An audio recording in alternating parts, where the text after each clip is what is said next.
Hello. Sorry about the wait. Hi again, day 3 of the Spawn for Good stream.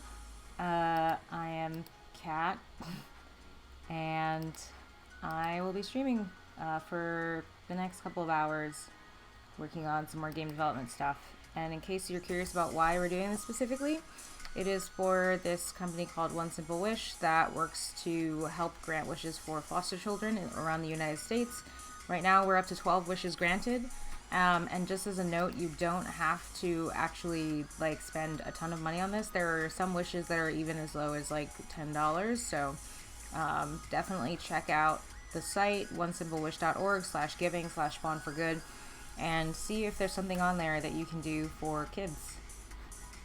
Cool. So right now what I'm working on is getting this drag and drop type thing to work. So where we left off last, I had this kind of just sitting in place in the corner. So you'll notice this little box here. And what I was trying to work on was the really tough part of figuring out exactly where this should be located on the screen. Or rather where this little dotted line box should show up. So what I'm going to work on today is figuring out a couple of things around, firstly, getting this to pop into the right place, and then secondly, for the boxes to show up in the proper way, because yeah, it's complicated. So I think I'm going to do the easy part for now, which is just getting the box to pop into the right spot. I'll also turn up the jams a little bit. Okay, so I don't really need Illustrator right now, so I'm going to just hide it so that it doesn't take up any power on my computer, because that's how Macs work, which is awesome. Okay, and then I also don't need OmniGraffle, so same thing. And these are programs that I was using previously earlier to kind of get things working. Cool, so this is where I'm setting everything up. So I'm going to say component.x equals drop area template.x.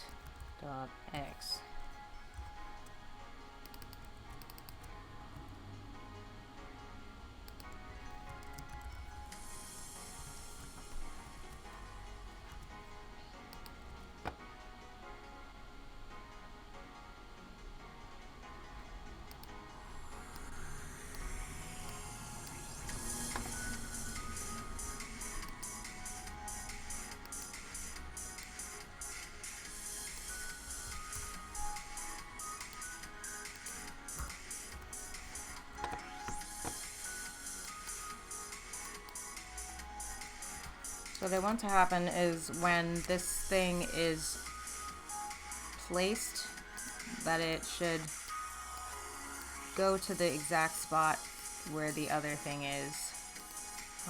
So for now I'm going to turn off this console logging stuff because it's kind of bothering me. But on the bright side, you'll note that some things are kind of working. Anyway, so this is what I kind of want to happen, but I want it to just pop right into the right place when it's done.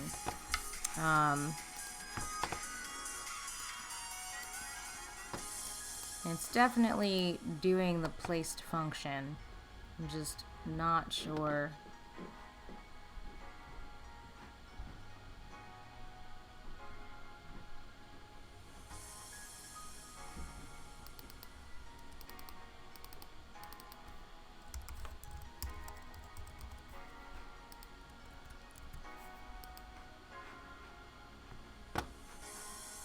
I'm also going to rename some things so that it's clear what these things are referring to, because this is a little confusing as is.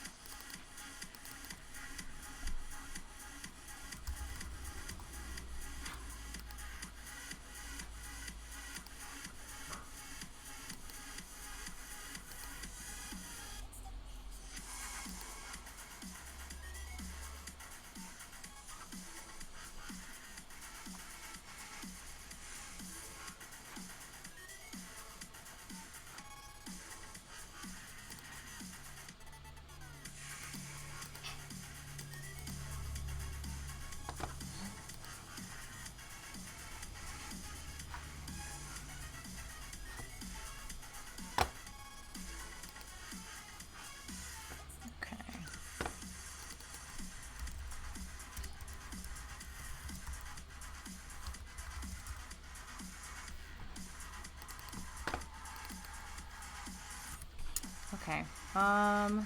So what I want to happen is when the component is touching the drop area template, which it should be doing, then the component should get placed exactly where the template is.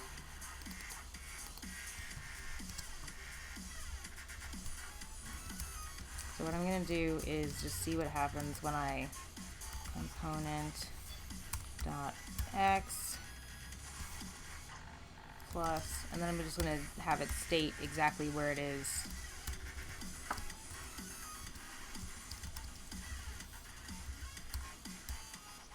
Okay, so this will help me figure out what's going wrong.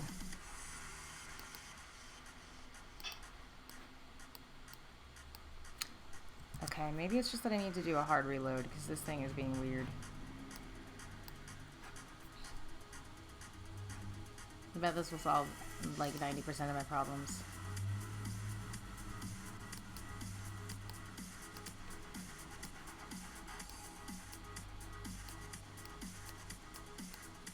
Or not.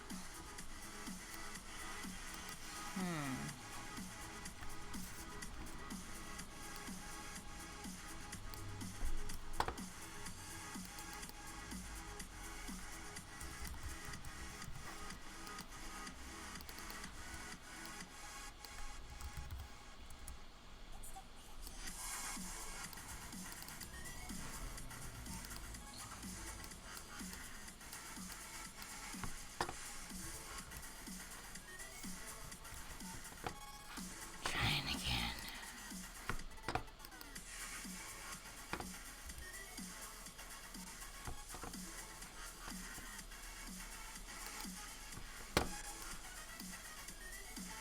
Okay, that's a start. And then I need to actually put the X as the following because the anchor points are different. Divided by 0 or 2. But divided by 2. So what I want to say is the component X should land exactly in the middle of the template area. Cool. So that's what I want to happen for all of these things, LOL. And at the very least, that's so much easier to do. And then the next thing that will eventually have to happen is if the component is overlapping with anything that's also called a component, then there will have to be something called reset component location. So that's going to be another function that replaces the current component if two are touching.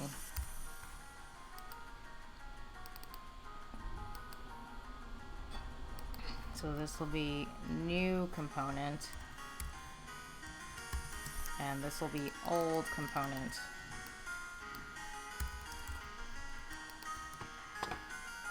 And then I'm actually going to make sure that some of the stuff that is down here is actually above, because the order I want things to happen in is that when you're moving the component around, it should check to see where it is. So I'll worry about that stuff later because that's a lot harder to do. Yay, hard stuff.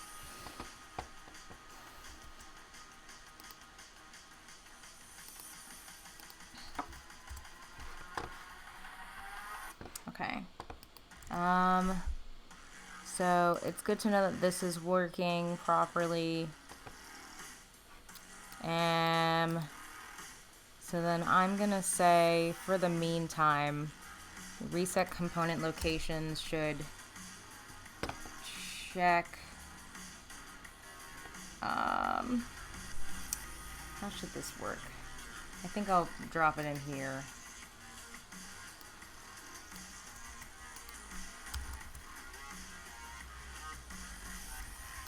Okay, cool.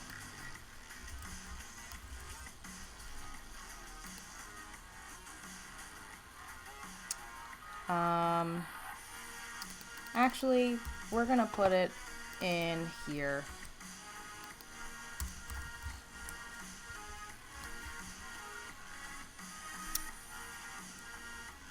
And then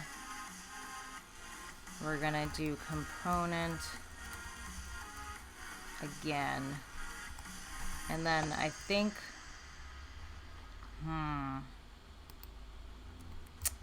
there should be a way to check what it's colliding with.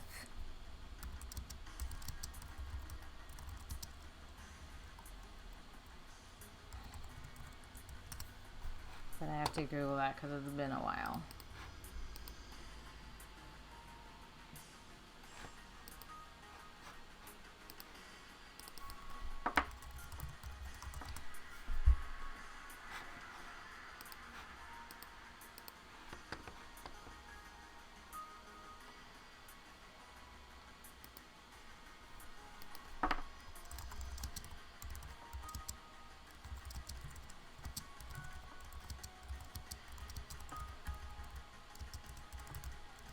Okay.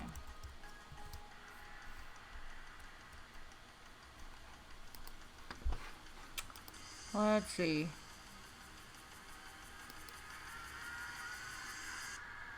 So I guess what I was trying to do is see if there's a way to check the opposite. But I guess how I could do this is if it's not doing that, then it should go through the list of existing components and check those to see if it's colliding with any of those.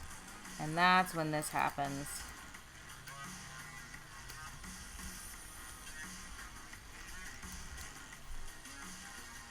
And this will be old component. And then we'll say component, old component. Great. So then we can go into this and say if the old component and the new component are overlapping. Nope, copy and paste. Great. So then we're going to say if these are overlapping, then old component dot x equals 0, and same for the y,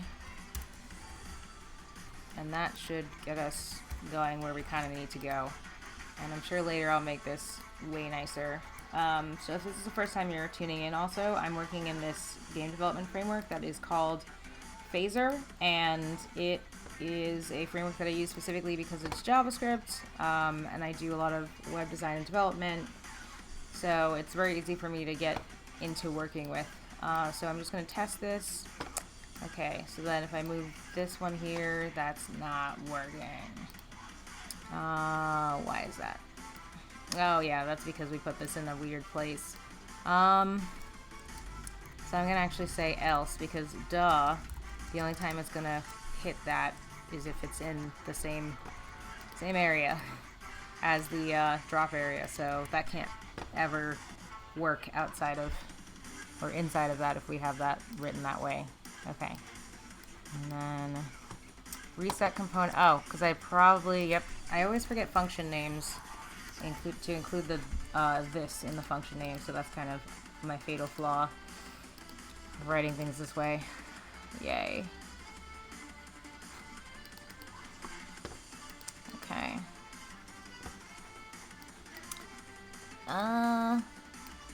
Okay. What's going on here?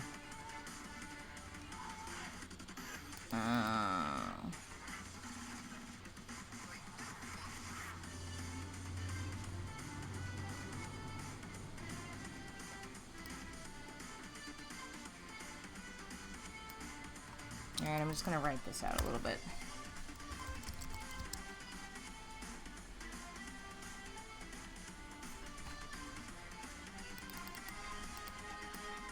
You know, I should probably always do this function, so I don't even need this. I'm just gonna start cleaning things up a bit. Okay, so we're saying if component and drop area overlap. So what I'm doing is just writing some pseudocode because it helps me to understand what I'm doing. And if you have any questions at any point, just ask, because I'm glad to answer. For each component, look through, do this function, basically. And then what we want to say is if these two overlap, move the old one back. So why is it that it's doing that? So I'm just going to say console.log moved component back, because maybe what's happening is that it's running this function every time, which means I've written something somewhere slightly incorrectly. Yay.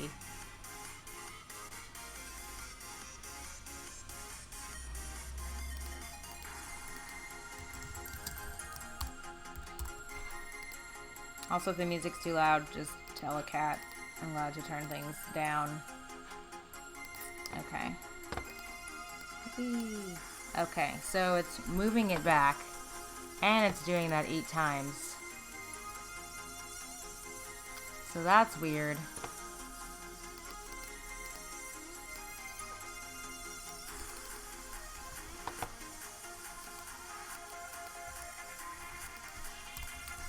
But maybe...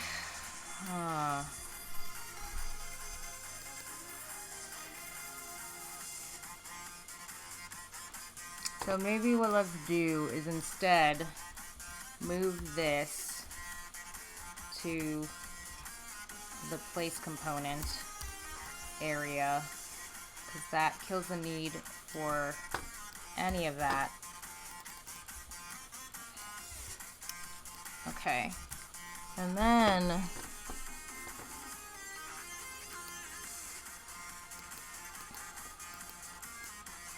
so now we're gonna say if this overlap is happening, let's see what happens if we do that. I'm just curious. So what I'm working with is Phaser using JavaScript. It's a JavaScript game development framework that I've been using for a couple years. And hello, Oddbot TV. I think that's how I say that.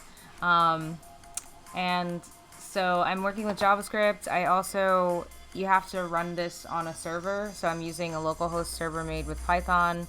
And that's kind of how I'm working. Yeah, if you have any more specific questions, yeah, just let me know.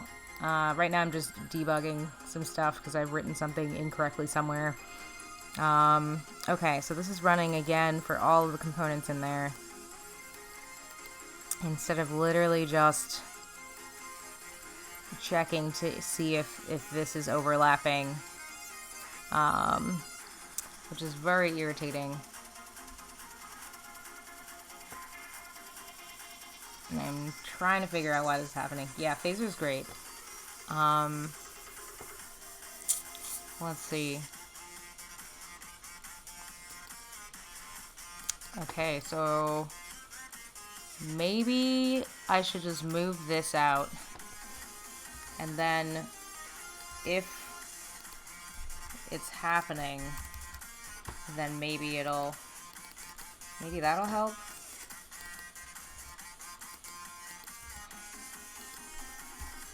And then I'll say this is just component.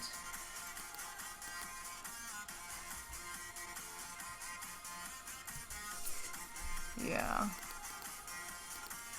And then this would just be for the old component that is no longer needing to be there. I'm really trying to figure out... Oh, I know why this is happening. Because it's exactly... Okay, duh, silly me. So I need to make sure that it realizes that these two things aren't the same thing. Because sometimes the components are exactly the same. For obvious reasons. So hopefully that will help. Because that component is in the list of components. Great, yay!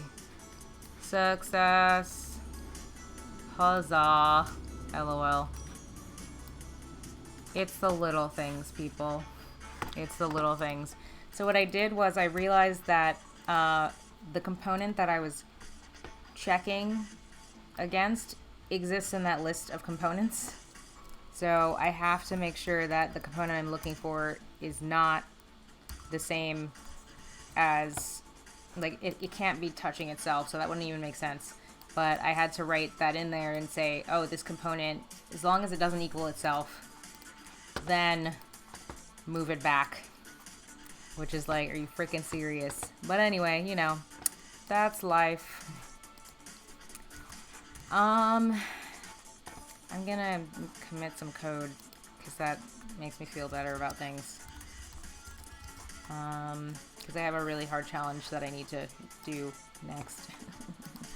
Okay, so drag and drop website. Mostly working. Drop overlapping replaces component. That is something I will understand. Oh, whoops. Git add dot git push. Great. LOL. Okay, so that part's done. Now all there is left is to honestly figure out the part that I really hate, but have to do. Sigh. I'm really not excited about this, if you can't tell. So what I'm going to be working on is trying to figure out how to horizontally place this thing, but I want to do that for things that exist like this as well. And it was I had an easy way of writing it, but I guess I had kind of wanted to figure out one where I could place it along the X and Y at the same time, but because some of these, I guess there were just too many ways they're all different sizes basically, so you've got like some that are wide and some that are short and some that are tall, and you know, so I wanted to figure out a way to display the possibilities without killing myself with all the hard work. So classic programming efficiency, really. So that's what I'm going to be trying to figure out for the remaining, I guess, time period that we've got left. So let's do that, I guess. 2 hours and 15 minutes, I guess. Okay, so where I was I'd figured out where this thing should be placed along the horizontal. And I guess I could also add, okay, so then I can also add, I think I had it at 8 times I. And so what I'm doing here is I'm saying along the horizontal, calculate exactly where this could be dropped. So what I'm probably going to end up doing is, oh, this is not going to be fun. I'm probably going to have to add in more of these drop area templates,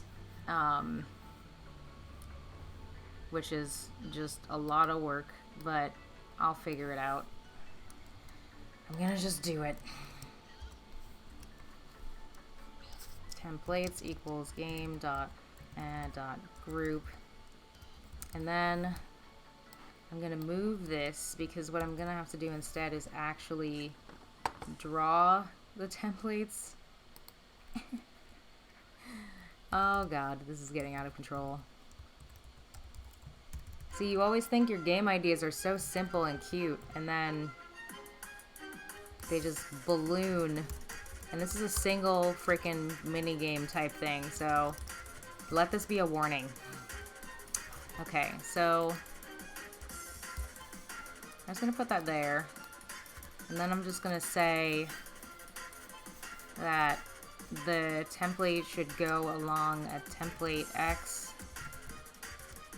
and template Y. And then what I'm gonna try to do instead of just drawing a singular one is maybe just draw a bunch, and then the person can hover over the correct one that they want to go to and then just drop it in place. And I'll probably do some opacity stuff with that as well to make it more interactive looking. So I've got my draw template thing, and what I want to do here is actually say this dot work area drop area templates, yeah, dot create, and I think that's the right way of doing that. And then I would want to say template X and template Y,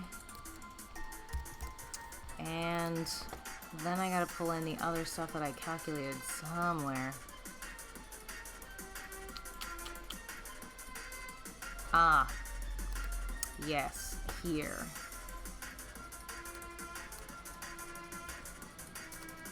Okay. The song is a great song.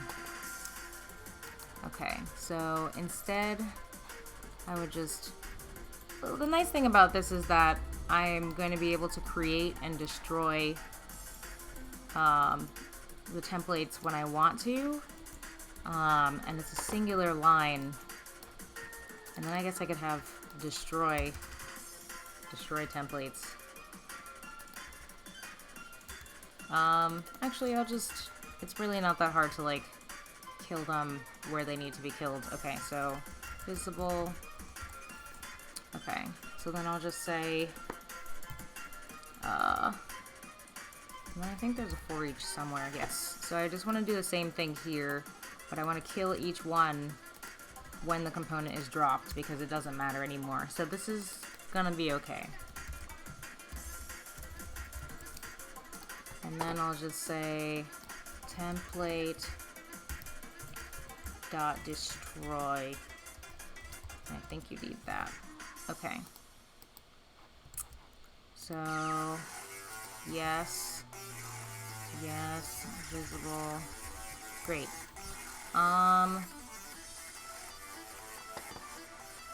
Cool.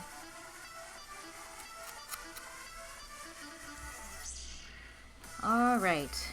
So what I want to do now is,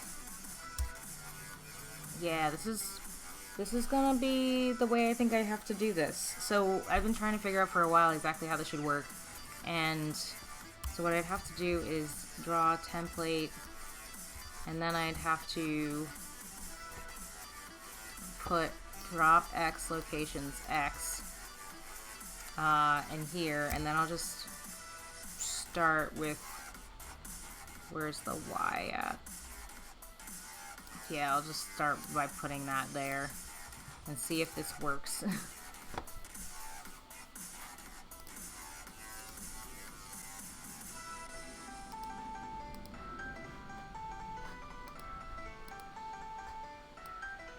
Woo! Okay, 95. What is that, 95? Ah, yeah, of course this wouldn't work now that that's dead. Okay.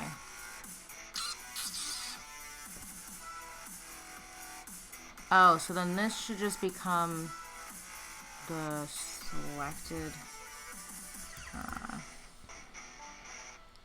component being moved.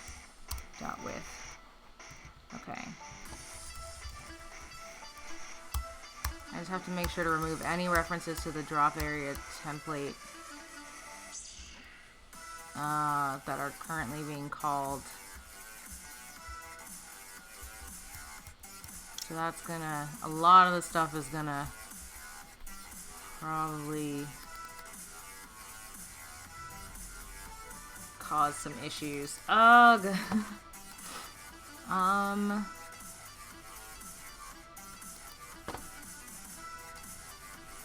Okay. Yeah, I'm gonna have to refactor some more things because the way I wrote this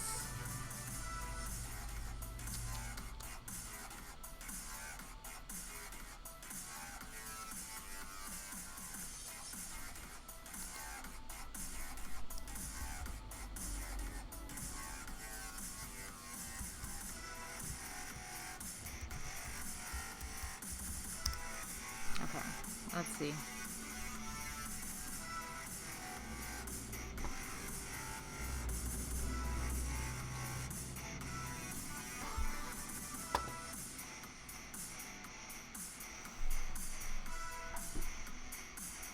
Okay. So what I'd want to do, and I don't want to constantly be checking all of these, so then I guess I could just say, look through all of the drop area templates. And if the component and the template overlap, whoa, be right back, getting some.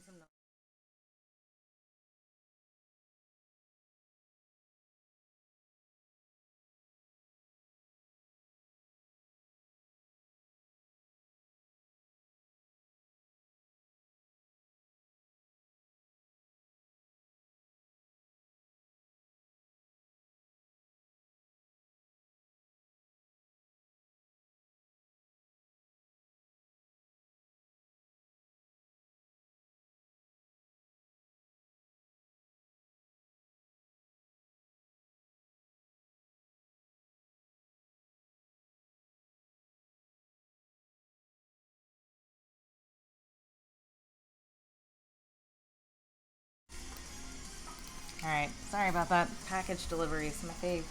Ooh, there are my glasses. Whoop. Okay. I have returned.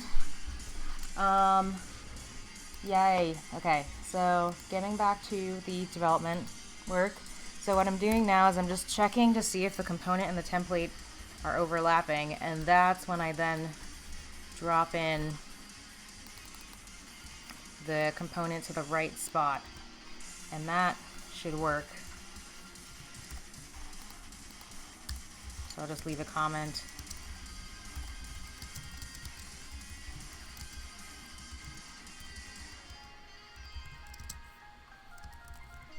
Okay.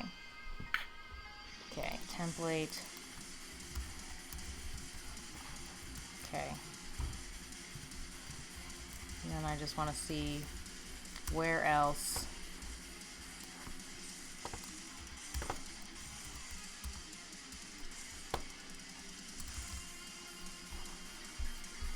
Okay. Cool, and this doesn't really matter anymore. You know what, in the meantime, I think I'll keep it there, just in case. This is also not gonna matter. Cool, now this code should all be functioning. Hello, William. I'm good at remembering things, I swear. I swear. Crap. Component is not defined. 138. JavaScript. Ah, yes, but of course. Okay. Component being moved.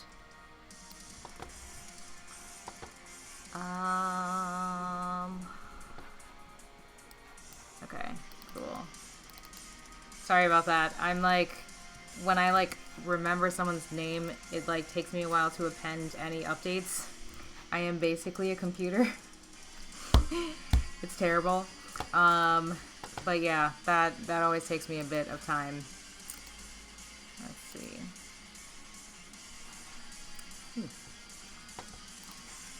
Okay, so I'm just gonna keep trying to stamp out any like minor. I have so many bugs. 129. Okay, so this is getting into the area where it's just like, oh, this function doesn't exist. Cool. Alright, that's probably the last one that I really need to care about. Come on. There we go.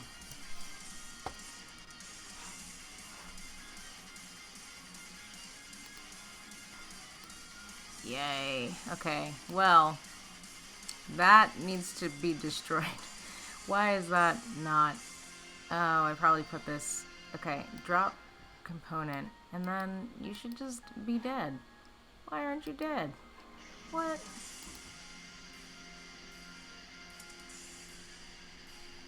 That's strange. Well, on the bright side, it kind of works, but it's also not doing what it's supposed to be doing fully. Yo, what up, Genesis, aka more real life friends. Lel. Gonna keep going and attempting to not.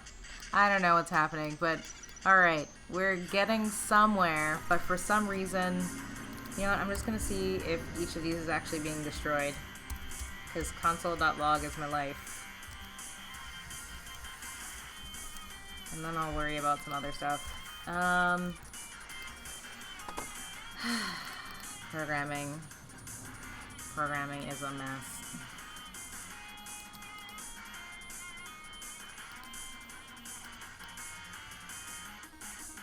Firstly, why are there 37 of those? What?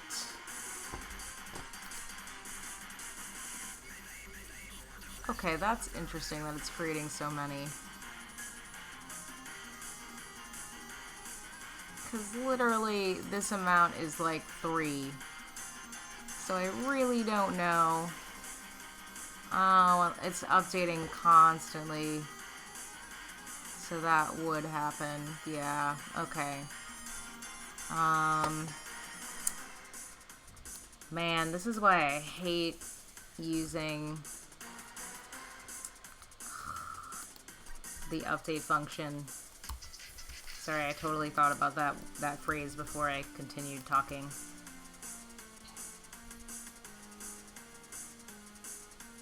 Also, tell me if I should turn the music up or down. Okay, see, it's still leaving one behind. Why is that? Okay, what if I, like, log this and move it out? It's a good thing JavaScript and the web has endless processing speed.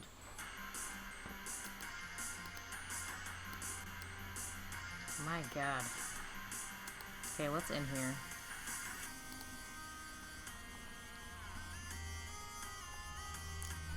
Children. See, it has a single child. And it's not supposed to have any. That's weird. I wonder if it's...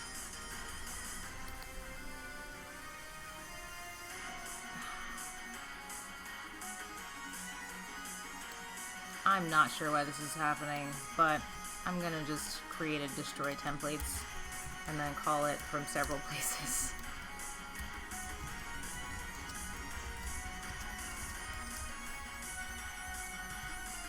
Okay.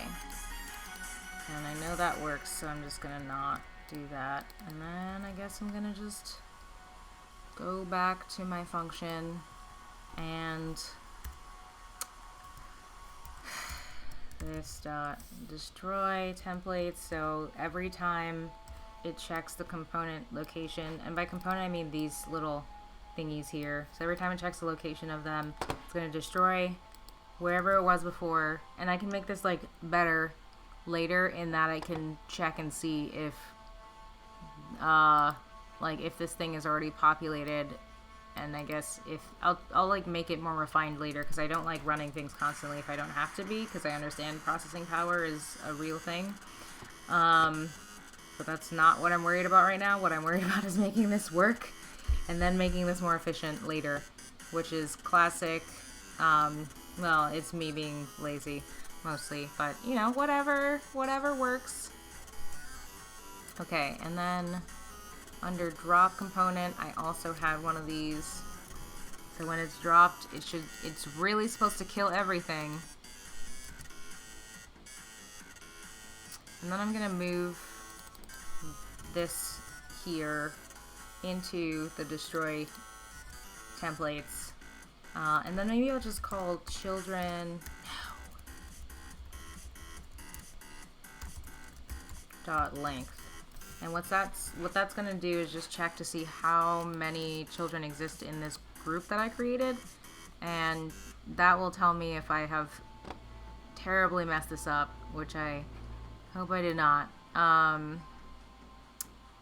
And place component is also running, which is good. This is doing its job. I mean, everything should be working, but for some reason, not everything is working properly. Yay. It's also 16:03. Just kidding, it's 4 o'clock. So I'm just going to mention exactly again why I'm doing this. So I'm doing this game development stream as part of the Spawn for Good weekend campaign to help One Simple Wish raise money for foster children around the United States. So if you are interested in looking at some of these wishes, they're really simple stuff most of the time. Like, some kids want shoes, some kids want toys. Someone was asking to help get a high chair for them. So if you're interested, just go to onesimple.wish.org/giving/spawn4good. And you don't have to, like, some of the wishes are definitely more on the expensive side, but some of them are also way less expensive. Like, I've seen some for like $10 or $15. So even if you don't see something under the featured wishes that you like to grant, then go check out the other ones and see what they have there, because they definitely have a lot of very affordable things that you can do to help children around the United States. And, you know, like, obviously some foster children are like in awesome places and they've got everything they need, but some are not, and it would be very helpful of you, especially during this weekend, to help kind of equalize the playing field a little bit more for these kids who just want to be normal. So, continuing forth. Yay! Also, if you can't donate, feel free to, like, share. I've been tweeting and stuff, and so far we've been able to raise over $1,000 for One Simple Wish, which is amazing, and I'm so happy about that, but we can do more than that. So please feel free to share. My Twitter is just catsmall, CATTSMALL. You probably came here from my Twitter, but I'm saying it anyway. So feel free to share that. Share the One Simple Wish link. Feel free to also share any of the hashtags, like S4G3 is the Spawn for Good 3, because it's the third one. Yeah. And that's basically all I have for the reminder. I'm just gonna continue crying over this being the way it is. And I guess, yeah, maybe that's kind of weird. Maybe that's a weird UI thing that I need to keep in mind. Also, I just want to point out that the length is always ending at 1. And I don't know why. Like, this really shouldn't be happening. Because there's only one place where these things are being created. So this is, like, nonsensical. I actually don't even... Maybe I should just take this out of here, because I'm only using it one time. Okay, so then I'm gonna say... I'm just trying everything, to be honest, because I really don't know why this isn't just working.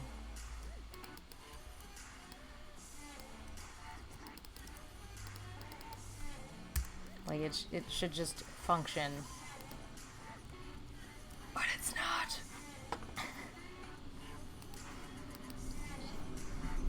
I think I might have to do this in a more manual fashion, I am realizing. And it looks so beautiful if it would just work. Okay. Well, and now it's leaving 2 of them behind. So that makes plenty sense. Why are you doing this to me? Alrighty then. Well, I'm gonna work on the vertical version and then somehow magically figure all this out at some point. Okay. So what I'm gonna need to do to figure out the vertical is similar to the horizontal, but vertical. So up here what I did was I found the amount that the width of the drop area, which is this thing here, this giant place content here area, and I just went through that. Honestly, I'm wondering if I should just, now that I think about it, maybe I should just completely destroy this. And then create a new one or something, which is like really redundant and ridiculous, but whatever. Maybe that'll work, but I'll find out later because I'm really just a little fed up. Okay, now hopefully this will just work the same way, in that I'm just checking to see the height of the drop area divided by the height of the component that's being moved, and I'm just checking to see how much that goes into that. And then what I'm gonna do is I'm gonna make another for each, and instead of checking and seeing where the different X locations are, I'm gonna do the same thing but for the Y locations. And if you have any questions, again, just like let me know, because I'm happy to answer questions. I know some of this is like really intense, and I'm trying to be as explanatory as possible while I go through this. So what I'm going to do firstly is I'm going to name these J instead of I, and then I'm going to do the height divisible amount, and then I'm going to, instead of creating the drop X locations and creating the template within there, I'm going to create the template within the J for each loop, because then it's going to check drop X locations I, and it's going to check drop Y locations J. And I think that's how you would want to do this. Can you tell how good I am at this? It's been a while since I've had to do this form of calculation, so I might mess this up, but I don't care. Okay. Let's just see how that works and if I can get rid of all this extra stuff, and if I mess something up. Oh, that looks proper. Okay, cool. Mess something up. That is probably... Let's see. That's why. Yup, that'll happen when you don't have a thing. Great. Okay, so I forgot to even define this specific Y location jam. I'm gonna see if I need padding on this or not. And then this should be the height. Whoa. Divided by the drop area height divisible amount times J. This is like the most wub ever. Thank you, Genesis. See you later. Why does that tab? I don't know. And maybe I was too excited about friendship, apparently.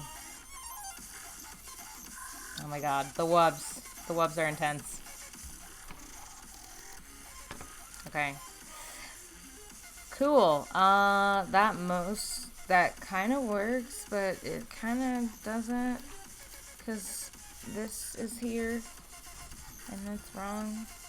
That should have been J, not I.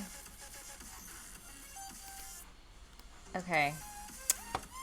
Basically, yeah, I'm gonna have to do some checks for certain widths, but that kind of functions. But of course it's always going to the front, because these things are constantly being redrawn. But they disappear, which means the problem was solved, and clearly I just needed to murder the group and then reopen the group. So lesson learned. Always murder groups. Don't actually kill people. Okay. So now I'm just gonna clear up some old code and look through everything that I've done, all of my suffering, and I guess. Where is...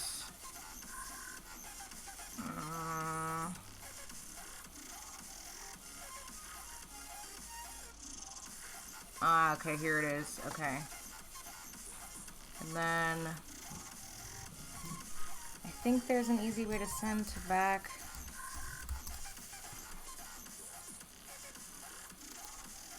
Oh, maybe it's in this one.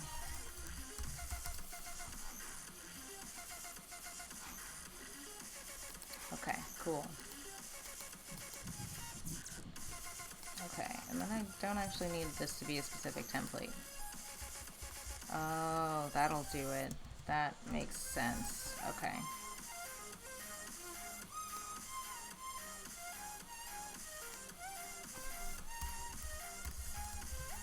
Cool. If this gets annoying later, I will definitely rename this to something that's not generic like template, which I'd used previously, but I think I killed most of the instances of template before, so I don't have to worry about that. Then what I want to do is I want to send this to the back of this group here. Back. And then template. I think that's... And then I think if I reload, it should properly... No, okay. I thought there was a way to send all of the things to the back. But maybe it's just that oh, because every time I keep instantiating game... Oh, man. Okay, well... Hopefully now that I've made up for some of my mistakes previously, this shouldn't be as much of an issue. But I'm going to put some code back that goes through the group and destroys things in it, because the group has to be made before the components, because otherwise the component is always going to be behind it because of layering. Destroy. Okay. Please work. Please work. Oh, okay.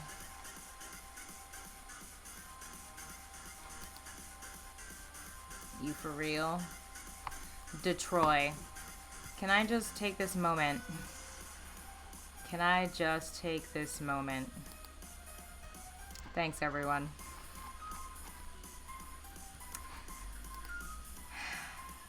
Programming.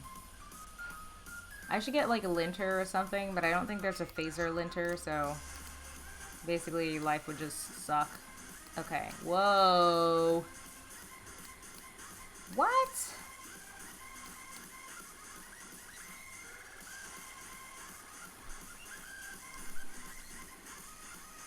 Okay. Programming's fun, as you can tell, and it totally makes sense, and it's always logical, so remember that when you decide that you want to program things, because it's always going to make sense. Everything will always make sense. This totally makes sense. I totally understand what's happening right now. What if I try kill?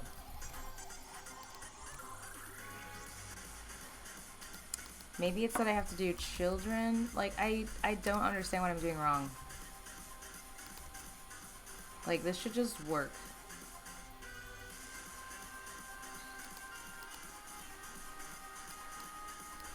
Okay, I guess that was it.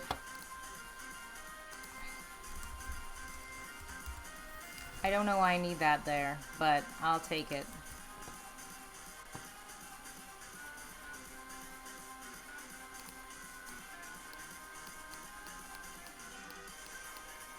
I still don't understand why that's not working though. Like I'm placing it, I think.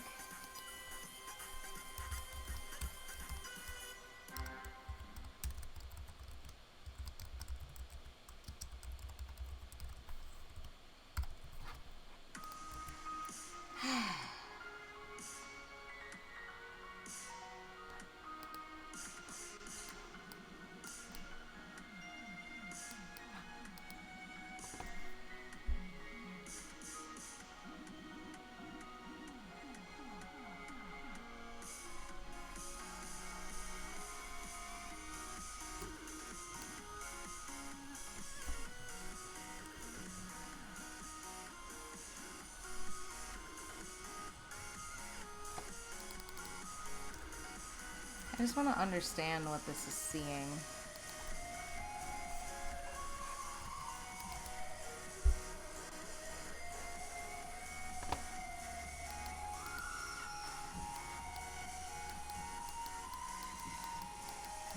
So it's never finding any of these as overlapping.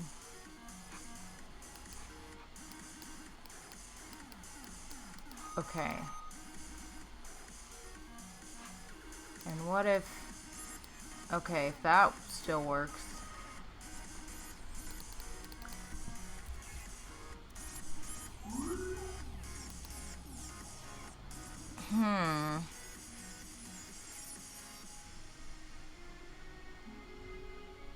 What I'm trying to say here is if the component overlaps with the template within... Oh. But this is happening... Fine, I'll put this...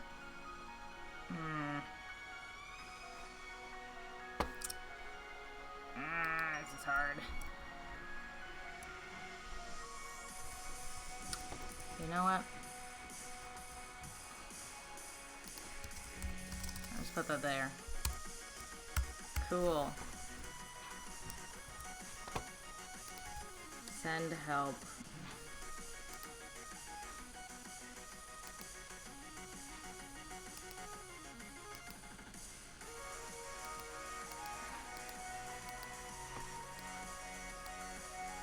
Nah. I literally just want you to function like you were functioning before. And now it's just like, why would I do that? Why would I do that? Why would I ever listen to you?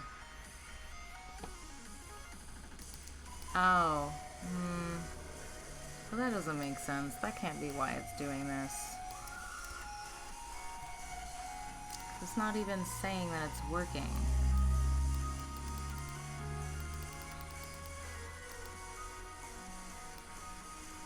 What I'm gonna do is I'm gonna just check and see if maybe this thing is just dying too fast, this group, and it's just not existing by the time this thing looks for it.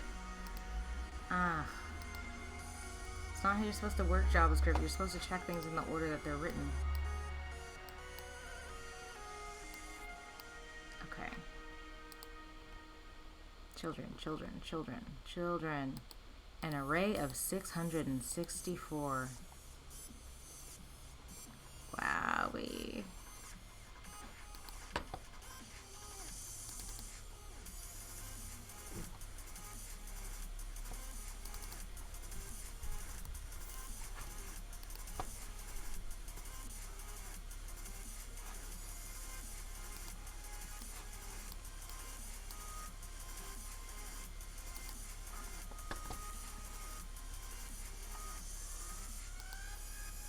Okay, that's more reasonable than 664 children. Oh my god. I'm just like, what? Okay, so then... Alright, so it's being dropped. Okay, I'm gonna move this down, because as soon as that happens, this thing is being triggered, so that needs to be last.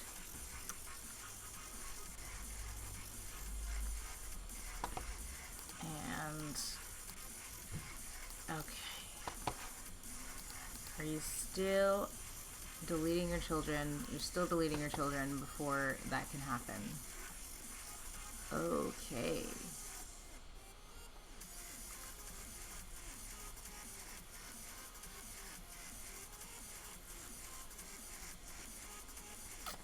I really wanted to have this in this function, but honestly I guess it doesn't matter. So I'm just gonna kill this function and see if that helps. Because I think that the update function is just happening too fast. Or so I'm really trying to figure out why this is happening. Because welcome to JavaScript, I guess.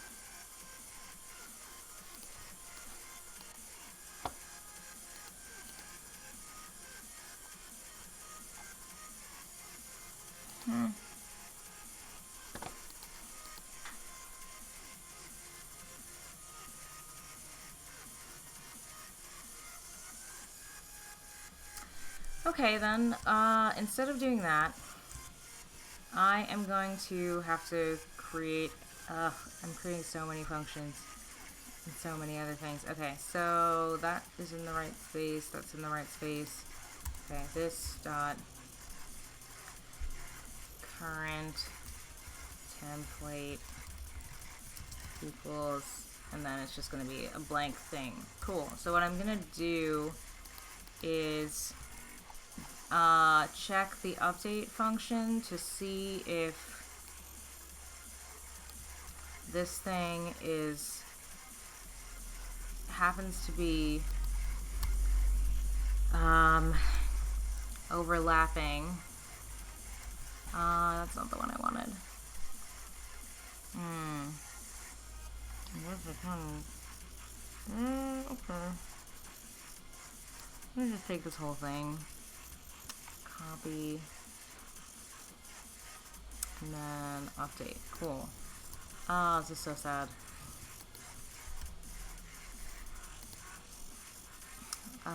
So what I'm gonna do is I'm gonna look at each of these, and then I'm gonna define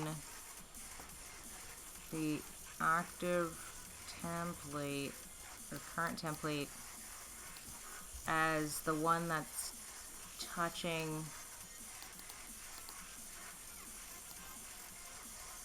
the component that's being moved.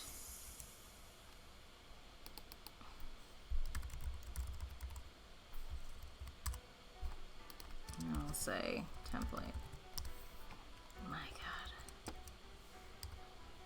Okay, and then I'll go back down here. Oh, actually, and then I have to say else.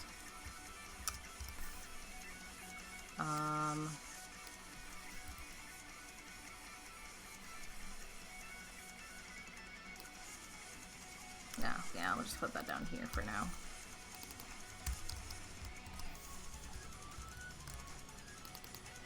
Sometimes things are a lot. Okay. Then I'm gonna go under place component and just kill this whole thing. Oh, actually I need part of this. Okay. So this will only work if you're in the drop area, so that's a kind of nice thing. So that's, yep, that's correct. That's correct. Please function.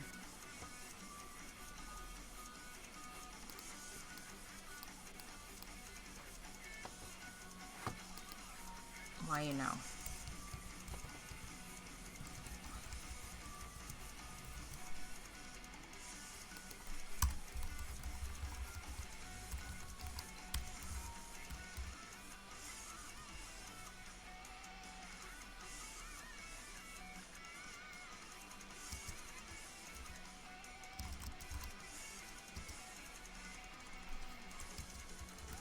Okay, what I'm doing is just checking to see where this thing is so I can understand what's going on.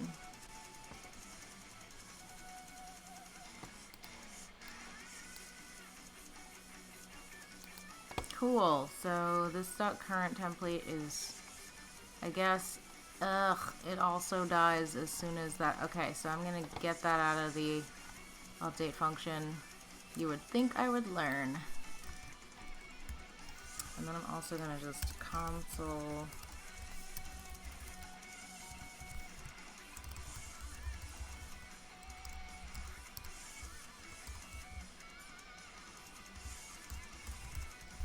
Okay.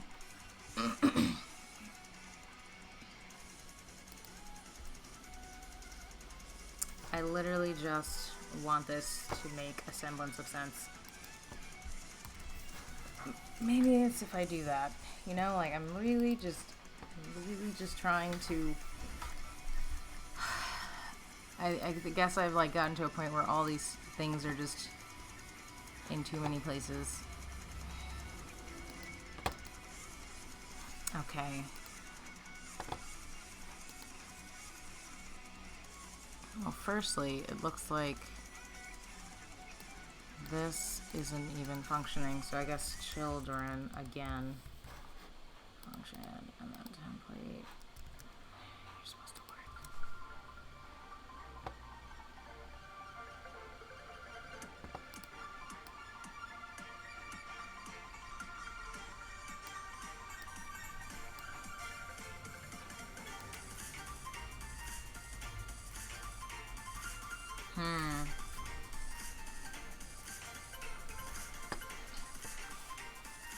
Interesting.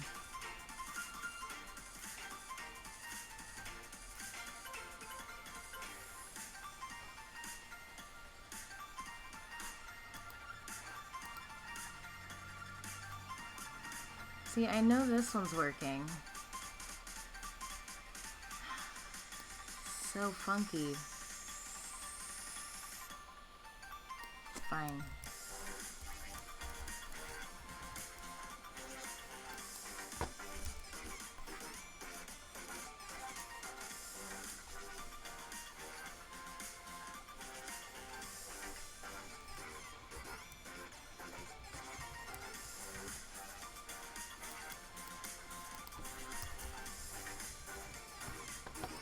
Whoa. Cut. I'm just moving things from area to area to see if at some point it starts to make sense. And maybe I only need to do this once in the current view of things. So I'm gonna move that. Yeah. Because before, the way I had it, it needed to constantly update this stuff. But really, right now, I only need to have it happen one time. And then it needs to kill this when this gets dropped.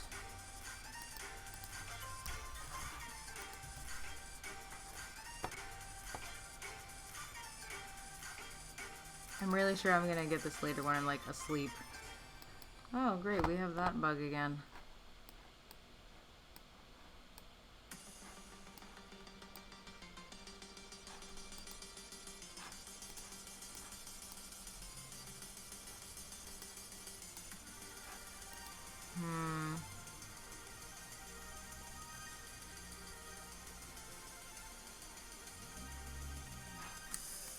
Life is good.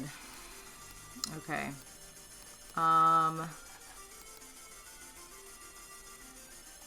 mean, this is what the argument for like using something like Unity is, in that sometimes frameworks like this just, I mean, Unity isn't always the best either, but at least it makes more sense sometimes.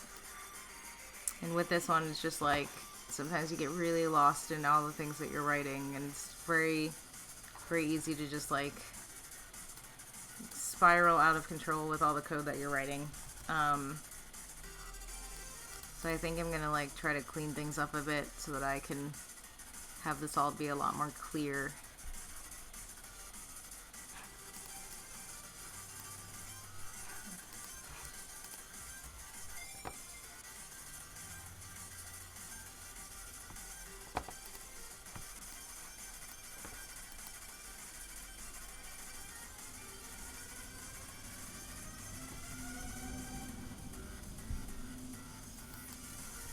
Okay, that one's fine, that function's fine. I'm going over to select component. That just makes sense. I don't think I need component is being moved.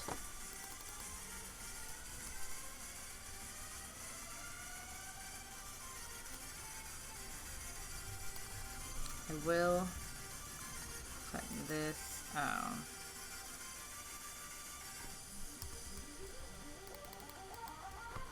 honestly, most of this stuff can be moved out of there. And the only thing that needs to be in there is that. Okay.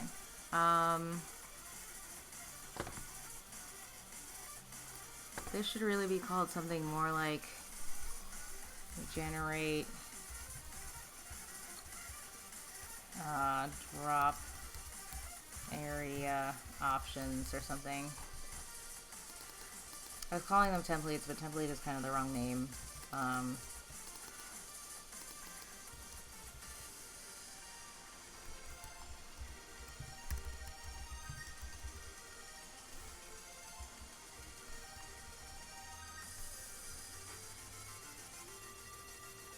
Cool, and that's actually about locations. Okay, cool.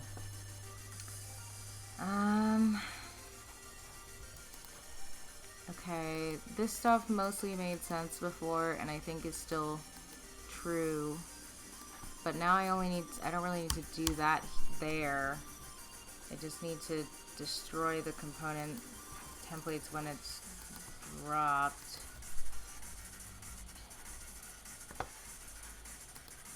I'm reloading just to see where things are. Okay, that's still happening.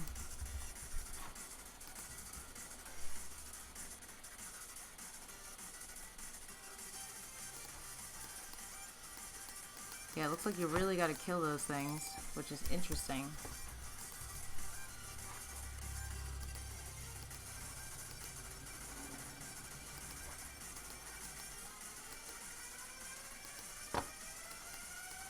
Cool, that works. That is still being very strange.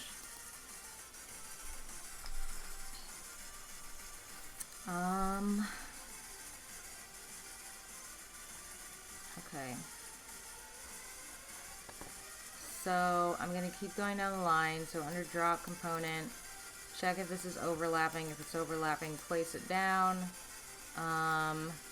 Regardless, you want to load the different texture. You want to check. I'm going to just move that down because I don't really, that's like a blank thing for now. Component being moved. Do I still need component being moved? Probably. Yes. And then that doesn't, I don't know if it matters that this doesn't exist anymore. Because as long as you're not moving anything, does it really matter? If a sound falls in the wind, does a tree hear it and matter?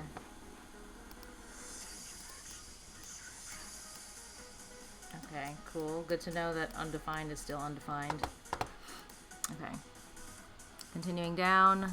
This doesn't matter for right now. That will eventually. Place component. If a component and template overlap, then you want to place it there. But that doesn't even make sense. What? Okay. So this is where I was getting annoyed.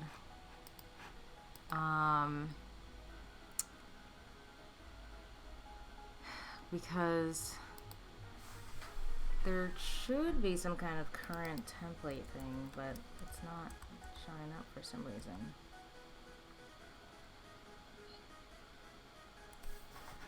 Okay. So this is what I would want to move to the update area. And I'm just gonna do that like that for now, and then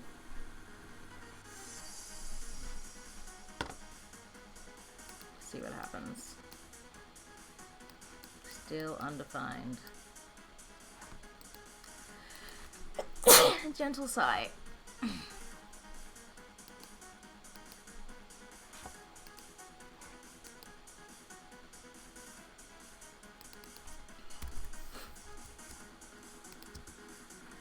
Okay, so let's see. For each of these, which I'm pretty sure exist, I'm gonna keep logging things until they work.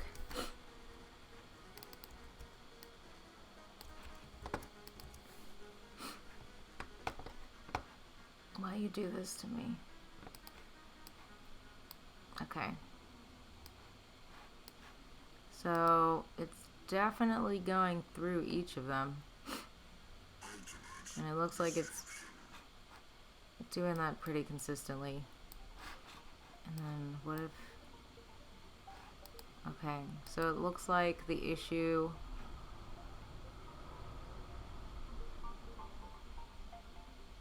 is that for some reason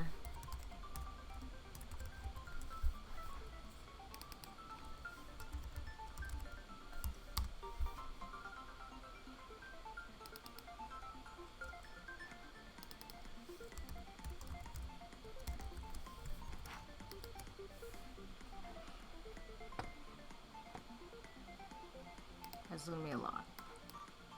Or not.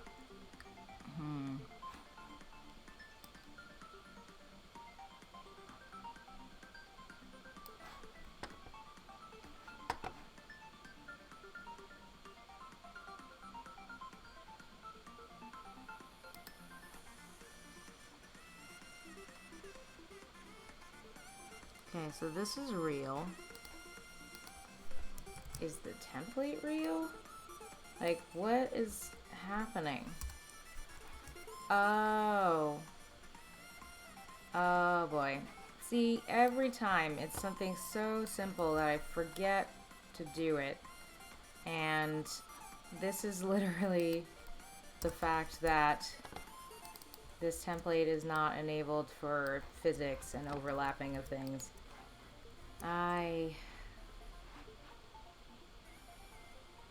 I'm just gonna gently cry myself to sleep. And there it is. Just, wow. That took way too long to figure out. So I am gonna add back a component is being moved, because I would like to check.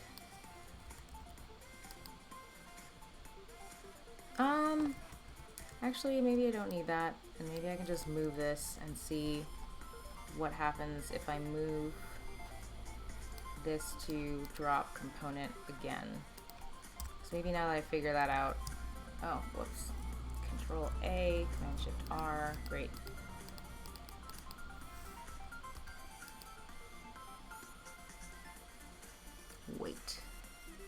Wait, what am I doing? Okay. Yeah, I guess no, I can put that somewhere else, yeah. Except I want to put it up here. Okay. Then I'd say check if component overlapping with anything. Although if I'm thinking about the UX stuff, then I think I'm sorry to be waffling. I'm just trying to figure out what is the most efficient route of doing this. So I am gonna say if component is being moved, which I will recreate again for the third time, then do this stuff. Seriously? Okay. So this is false. False. And this should say this. Great. And then I'm going to go down here. I'm going to put this under here. True. And then I'm going to go to drop. I'm going to say false. Lovely.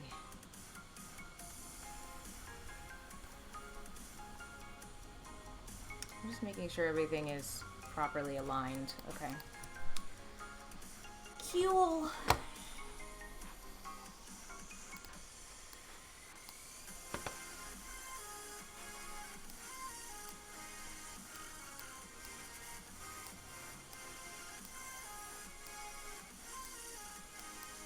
LOL. Okay, so I guess that's an argument to only show these things in certain areas because, yeah, that's pretty funky. Oh my god, look at that That is just bad. Okay.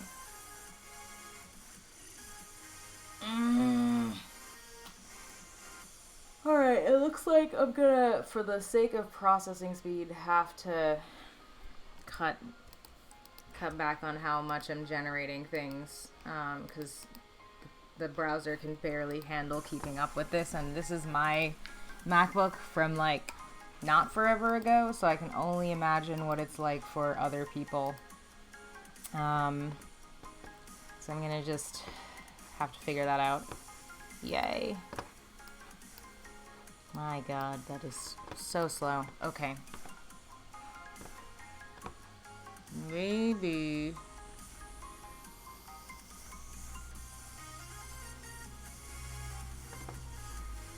Okay, I'm gonna also check and make sure that this is only happening when the drop area is overlapping with the component that's being moved.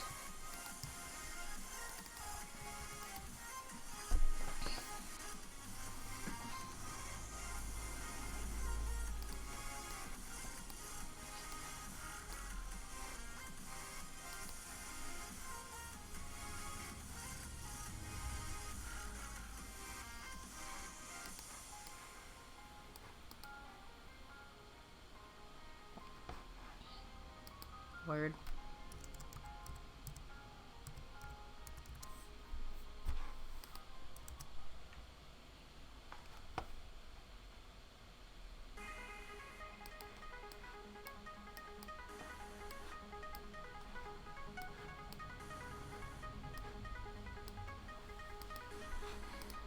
Why is it that oh, okay, yeah, there's the processing speed issues. 141 and 78.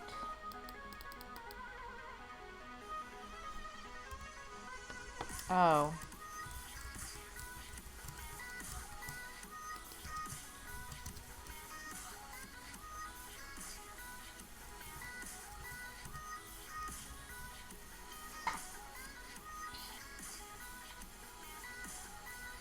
Okay, so I think what I'm gonna do, instead of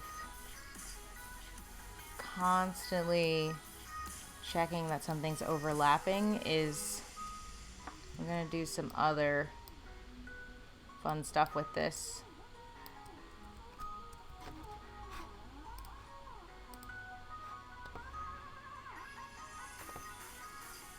Okay, so when this drops, I will do that.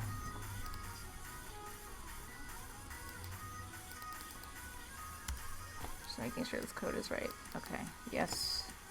Then I go back up to update. If that's being moved, then close. Tool.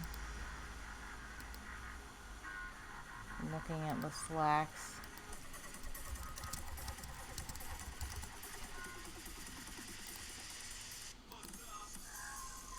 Wub, wub, wub, wub, wub, wub, wub.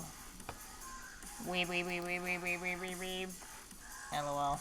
Okay, where is the SoundCloud? Because I could use not that. I literally keep searching for chiptunes. And then it's just like, you don't want chiptunes, do you?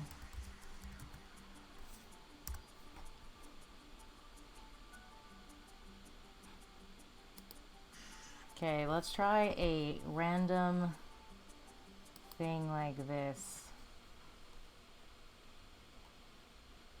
Please have actual chiptunes. Cool, great. Okay, so what I'm gonna do, I will probably actually create another actual location check thing and then do that. But this is good enough. This is good enough. Even though it's incredibly slow. Which it won't be, because I'm not going to run this thing every frame.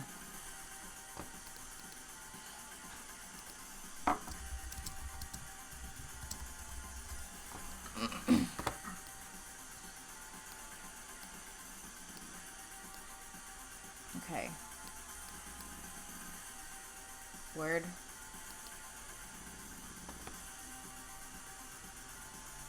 Do I have to have that there?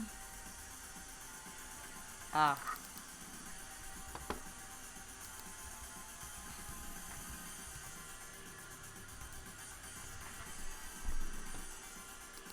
Okay.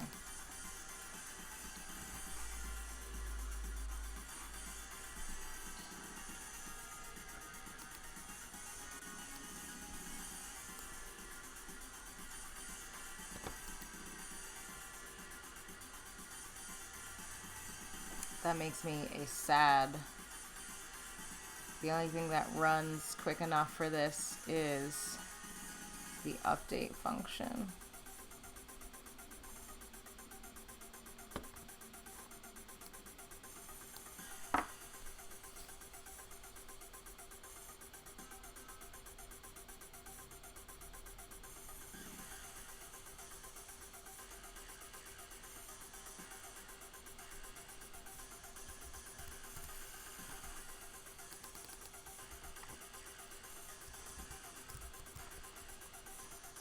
Alright, I'm just going to put that back for now. Oh, wait.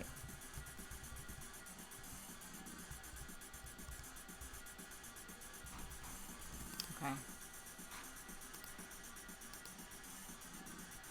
Continuing forth.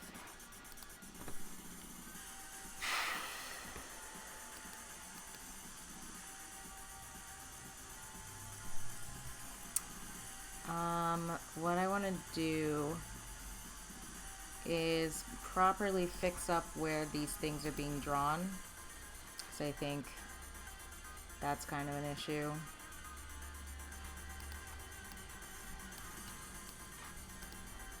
Okay.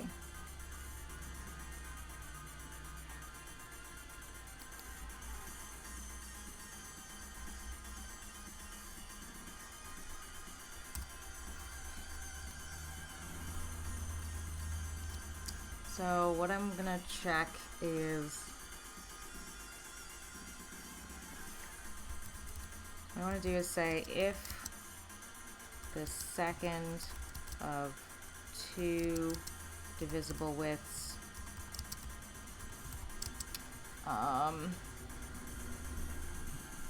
subtract an extra amount, else don't. Okay, so I'll say if I is equal to 2, or if drop area with divisible amount is 2,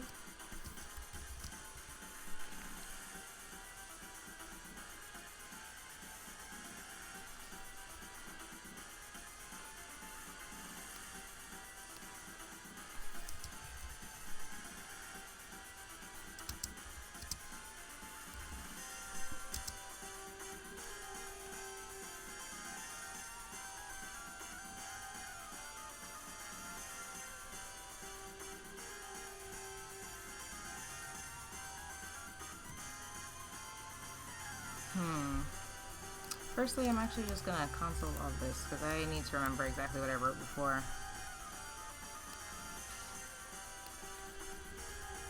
Okay.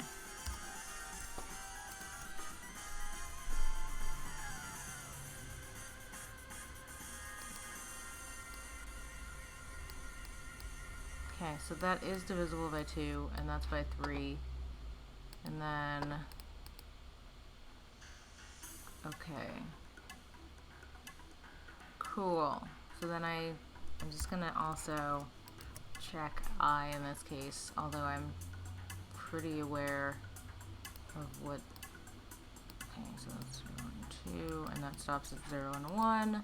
Cool. So if this is 2 and I is equal to 1, and then else open and closed.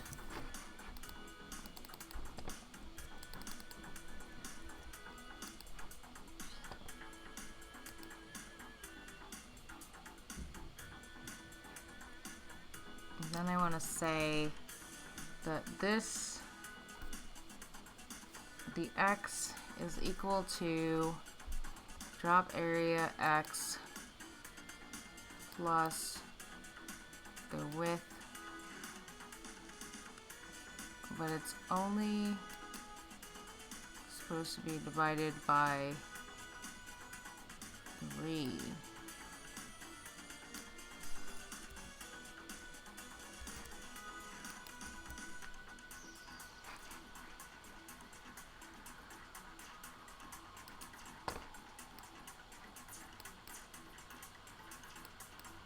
Cool, so that's working now. So now the edge is at the correct corner.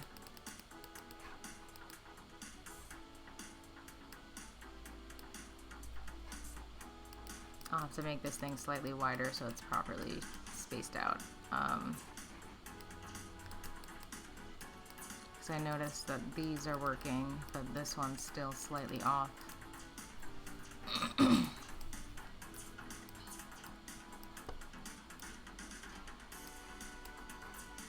So this is kind of functioning somewhat, but still definitely weird. Like, I can get most of this. Ooh. Ooh. I'm trying to see how close I can get this to doing the thing it's supposed to do, while also wondering if I need to make some adjustments, which I think I will. Because I was trying to think about it in some kind of fancy way. And I think I have to be more logical about this. But this works pretty well, though. Okay. So, most of this is working. The thing I'm thinking about now is how to properly make things I think I'm just realizing that things are not well, like, they could be better spaced out so that in code things are easier to place. And then, you know, like when you're just mocking this up to make it happen, you don't really think it through as much in the same way.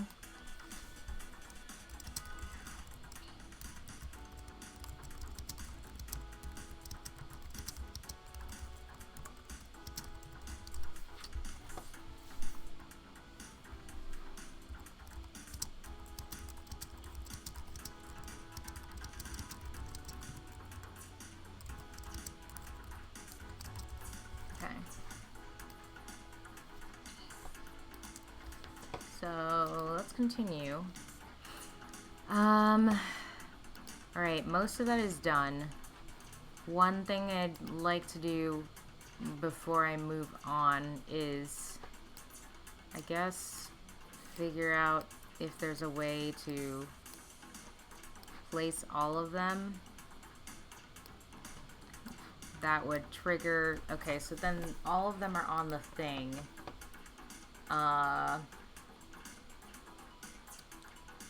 So then I guess what I'll do is say,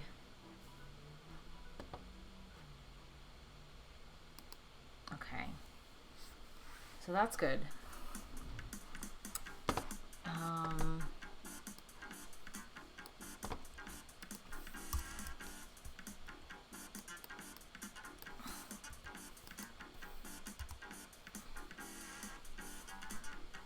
Okay, so what I'm gonna do is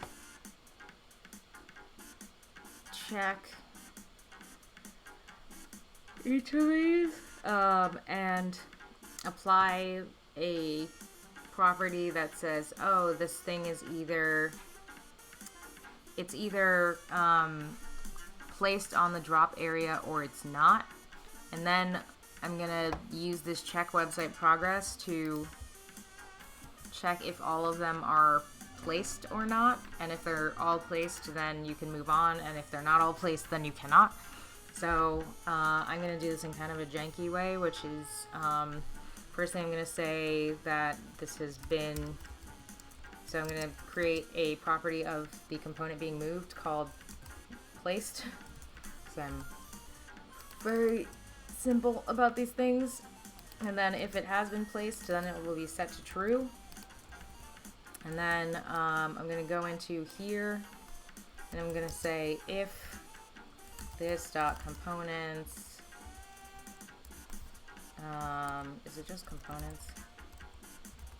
Or is it more? I think it's more. Yeah, work websites components.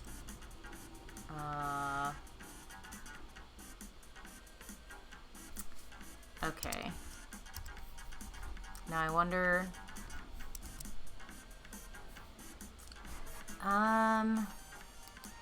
I guess I could do this in a way where I check if it's, so I'm gonna actually need, I don't need that, which is cool, but I will need to say, oh, for all of these components, and then I'll create a temporary finished components, or rather placed components, and then I will create that as an array, or actually I'll just use a number because I only need a number. And then what I'm going to do is say that the number of placed components is 0, check through each of these and see. Okay, so if the component is placed, then what you're going to do is placed components plus plus, so add 1 for each one that's finished, and then when that's done, console.log placed components, and every time this is dropped, you're also going to need, well, actually no, because this thing gets deleted, so this is perfect because it's going to just look through and see how many of them have been placed. Missing.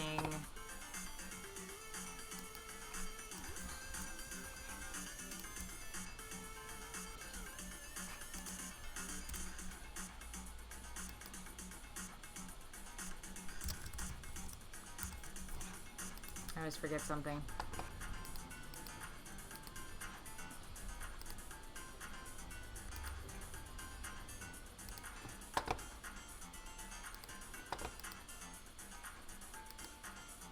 Video games.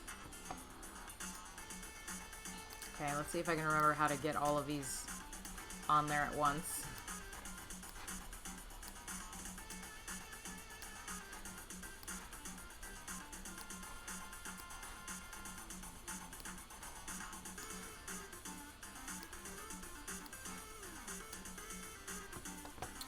Cool, so that is 8.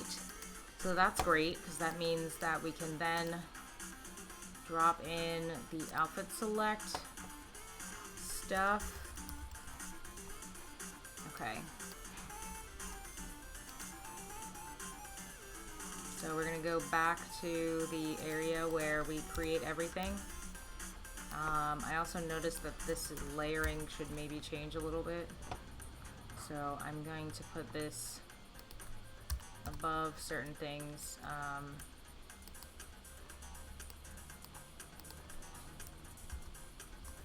But not above other things. Okay, great. Now that's in a pretty good place. So I drew the continue button. Yeah, these comments just throw everything off.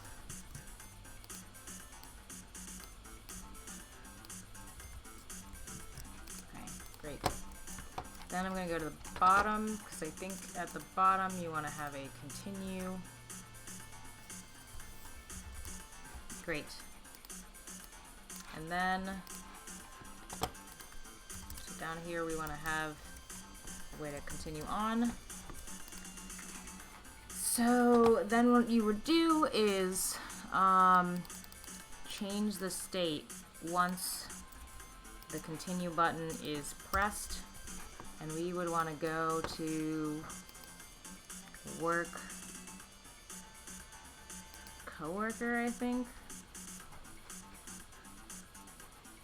Because I think right now you go to work day. Okay, so yeah, we'll just go to work day. Because I think the way I placed this was that it showed up in between.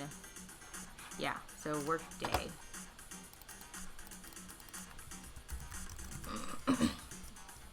And then the last thing you want to do is visible. Great. So when this is at 8,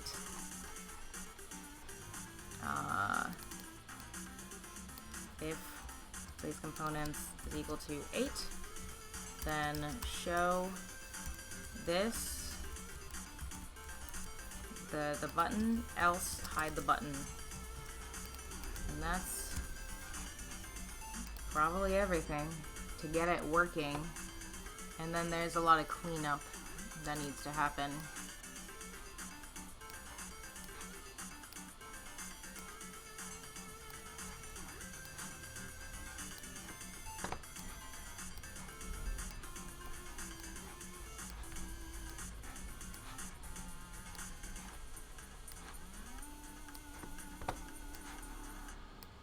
This is the best website. LOL.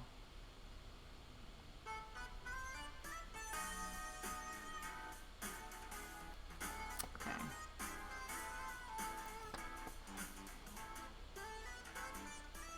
So this thing like doesn't work within the rest because I don't have this dialogue piece. But this is good because it means that if I now go back to this area and I put in wake phone, then we should be able to go through the whole thing and eventually find this. I just want to make sure that's strung together properly because it's seriously.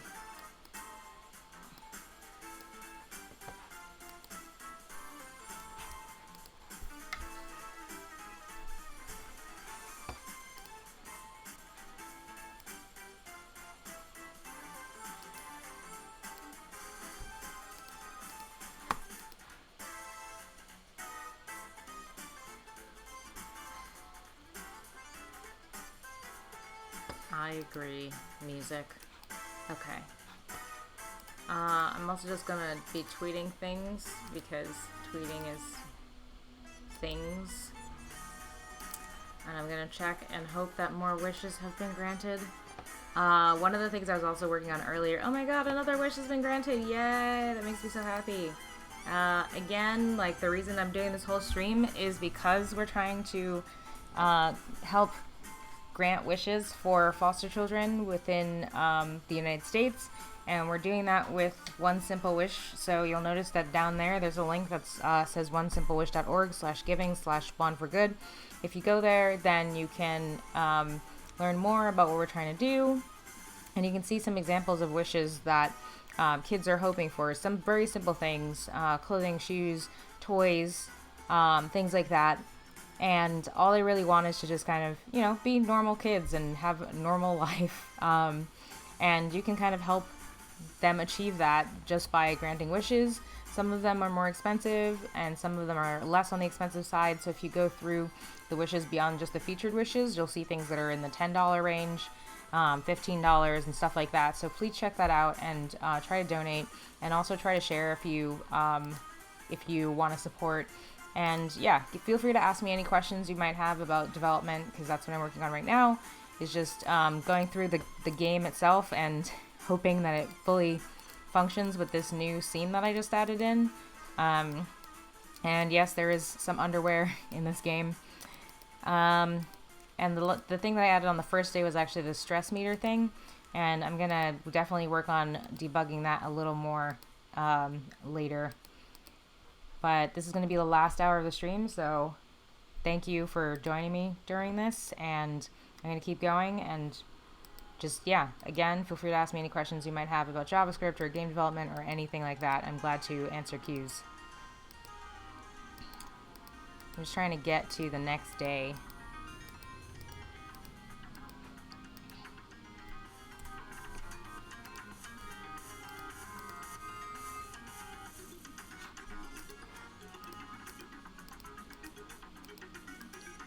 Angelica. So nice. So nice. Oh my god. Don't call me sweetie. So creepy.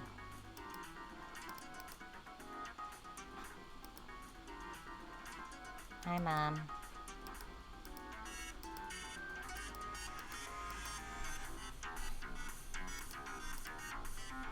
Solid, weird bleeps and bloops.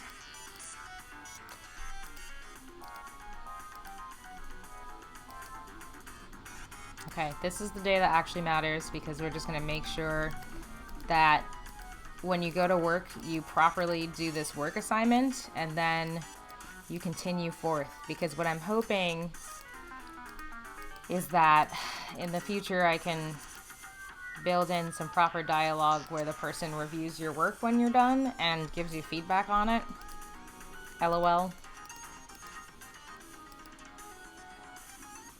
No state with the key work activity website.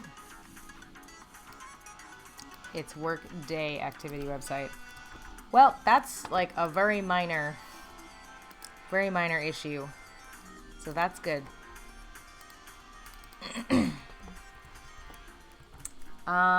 Cool. So I think one of the things I'll probably work on later is, yeah, providing a bit more dialogue within this area. And then, yeah, like, this is great. It definitely is starting to function. There are some definite bugs, which is also a thing. I'm just going to put,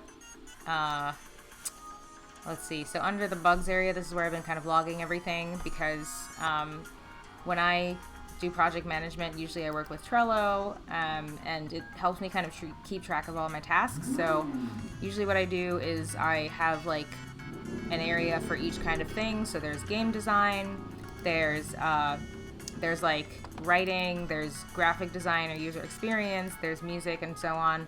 And so I'll have an area where I can just write down anything that is causing problems or needs to be kind of refined a bit. And I think what I'm going to do is under game design and development, just put that the interactive exercises need some more refinement. At least the first work one does. And I actually need to build out this story a bit more as well. Design website. Okay, so then I'm gonna put the second one, and I think I want the second one to be actually like doing fake coding or something. So I'm not quite sure how to make that different, but we'll find out when I actually do it. And then I'll just say UX refinements, because right now it kind of works, but it could be better, for sure. And so that's what I'm going to try to work on. And then I'm just going to try to do some minor dialogue updates, and then that'll probably be the rest of this hour.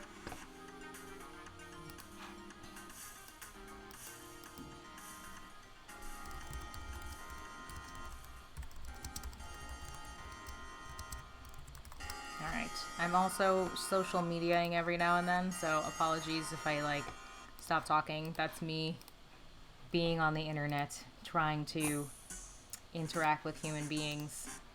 Cool. Thanks to everyone who's been sharing my tweets, by the way. And again, I'm just also really excited that we've raised over $1,000 so far for One Simple Wish, and we want to keep that going, so definitely check out that link down there. Okay, so I'm gonna go back to the main menu and turn this back to the area that we were working on before. And what I'm going to concentrate on is giving these things all a set place to live. I also need to go back later and properly make some sizing updates, because that's one of the other things that's happening, is that these things are just all weird sizes and none of them are the same. And I think I very quickly realized that I need to have some similarities for this to work properly. So I'm definitely going to go back through this. Actually, maybe I should start with that, because without that, things are going to get kind of weird pretty quickly.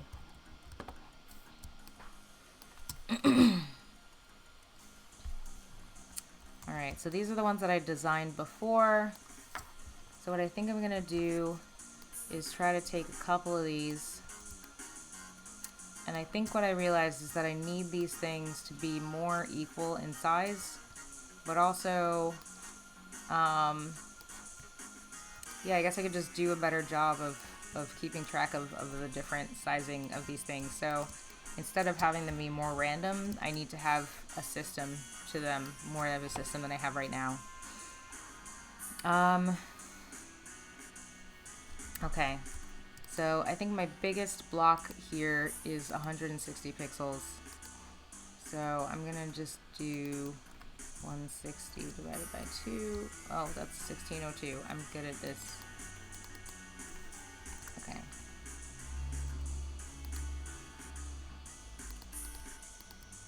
Listen to that arcade noise.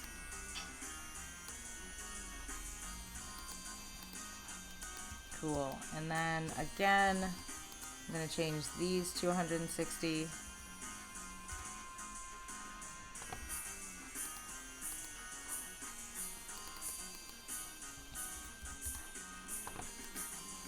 That looks absolutely beautiful.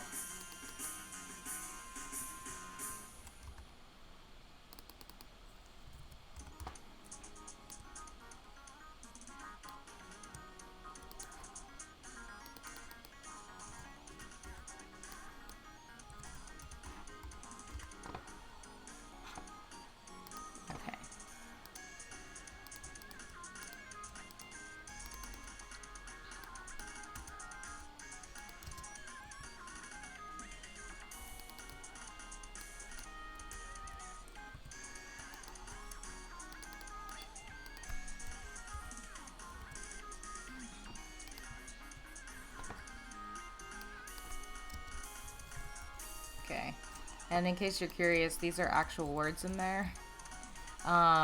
It's a font specifically designed for the purpose of doing things like this, which is pretty amazing. Amazing.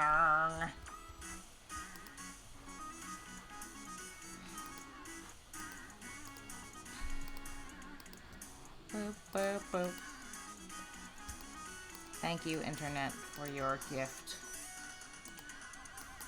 Okay, so that's fine. And then this is the last one that I want to adjust. So I wanted to make 2 of these again. And I'm going to reorder these in the same order as last time, so things aren't all funky. Okay.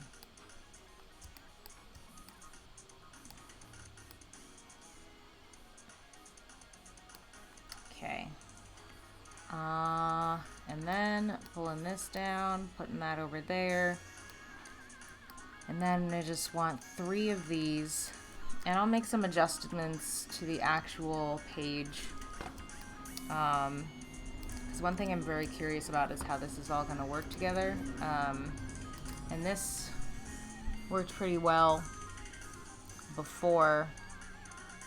But I guess one thing I could do is see what happens if you only have one of each of these, for example.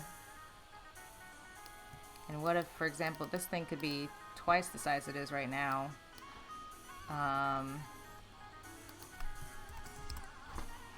So I could do something like this.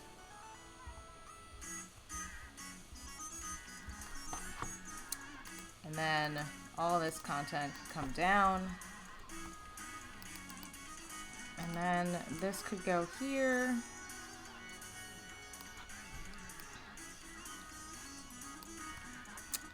Would that leave any space down here for these?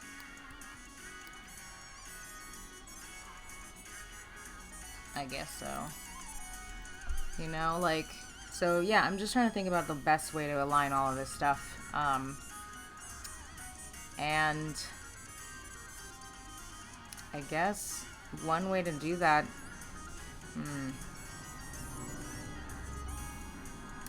I guess if I used all small ones that were like the same, that's also an option.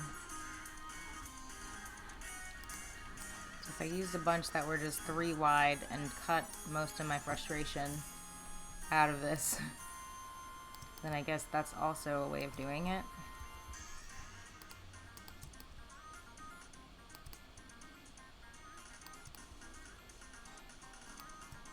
I just want to make this a good experience for people, really, and that's my only big concern, is having this not make sense. But I think there could be some cool things that could happen with arranging stuff like this. And I think in the next version after this, I'll want to figure out ways to actually make it so that people have to figure out how to organize things, and the stuff that they're organizing is actually real information. Because right now it's just visual blocks, and that might make sense to me, but maybe not to other people who would want to play this. So that's something for me to keep in mind in the future. And I'm definitely going to write all of this down.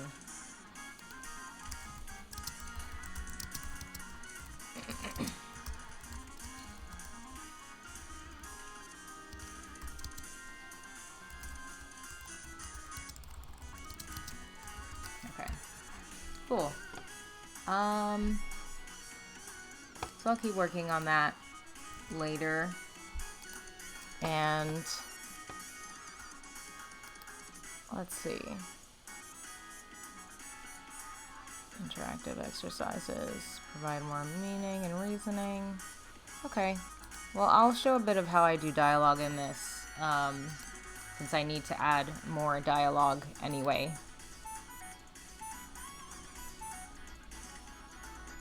I'm just locating all my files so that I can show some of that and then do some writing.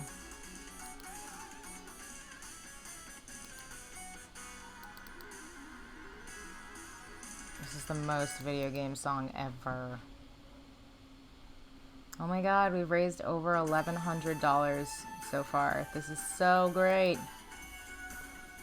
This is our last day. So again, I seriously encourage everyone to check out onesimplewish.org/giving/spawn4good with the number 4. It's right down there. Definitely check it out. I'll even paste it in the chat for all of you. But yeah, seriously, give it a look. I'm also good at speaking, as you can tell, so that's great. And I'm going to explore some dialogue writing. I'm also going to write an update about that.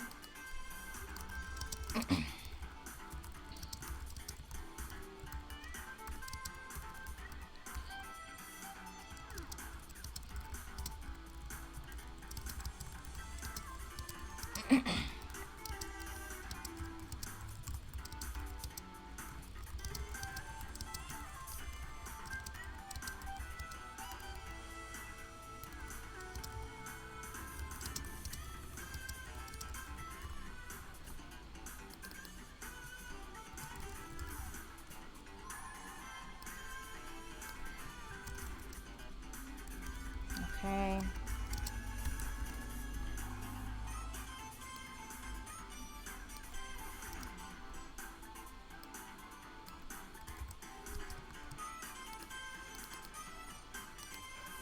Cool.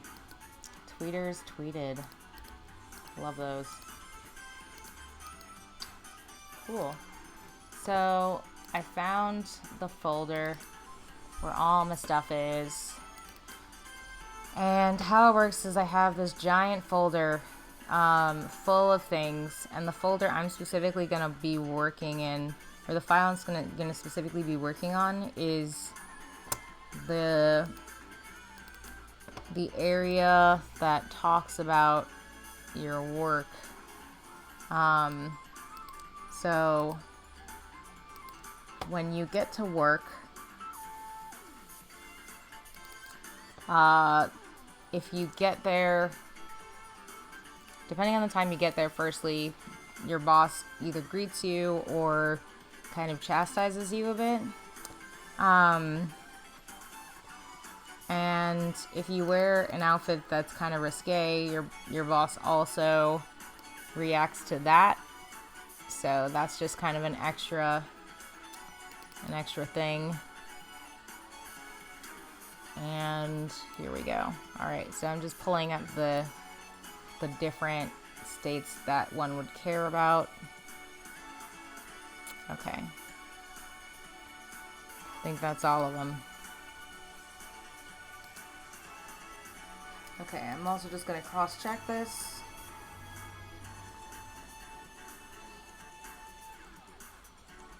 Cool. Great. So this is all of them.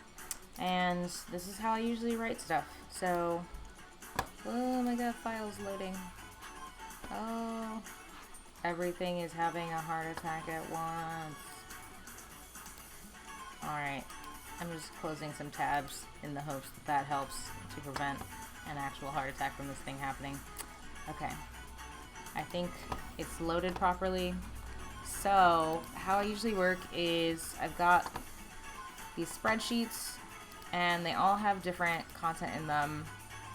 And the one I'll start with is, okay, that is not, oh, actually, I kind of do want to have that open too. And then what I'm going to eventually do is I'm going to have a rating system for the interactive exercises that the character plays. So I'll say rating system, and that will determine eventually how the thing you're creating is evaluated, and then that will determine the copy.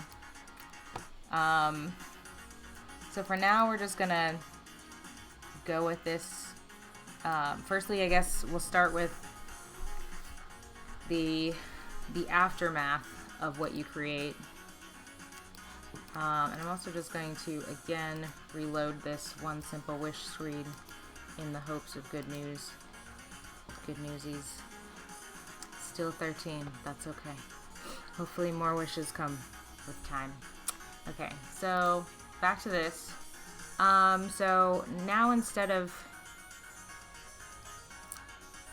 what you had before, I guess we can instead say, so if this is like you did an okay job, then we'll say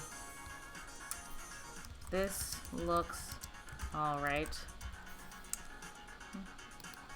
Okay, yeah, this looks alright.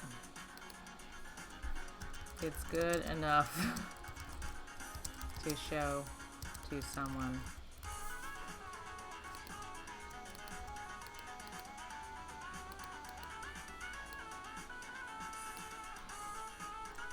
Time to find someone to look over this. This is like my first pass at like how this would work. And I guess looking over the faces that Kara can have, like, you know, this is fine. It's not amazing, but it works. And that can kind of be the start, and then time to find someone to review this. Cool. So that's the you probably could have made it look better, but you made it function thing. Let's see what else we got here. So these are gonna be for when your outfit is normal, when it's like way super risque, and when you're late. And then I'm gonna go back and I'm gonna open the good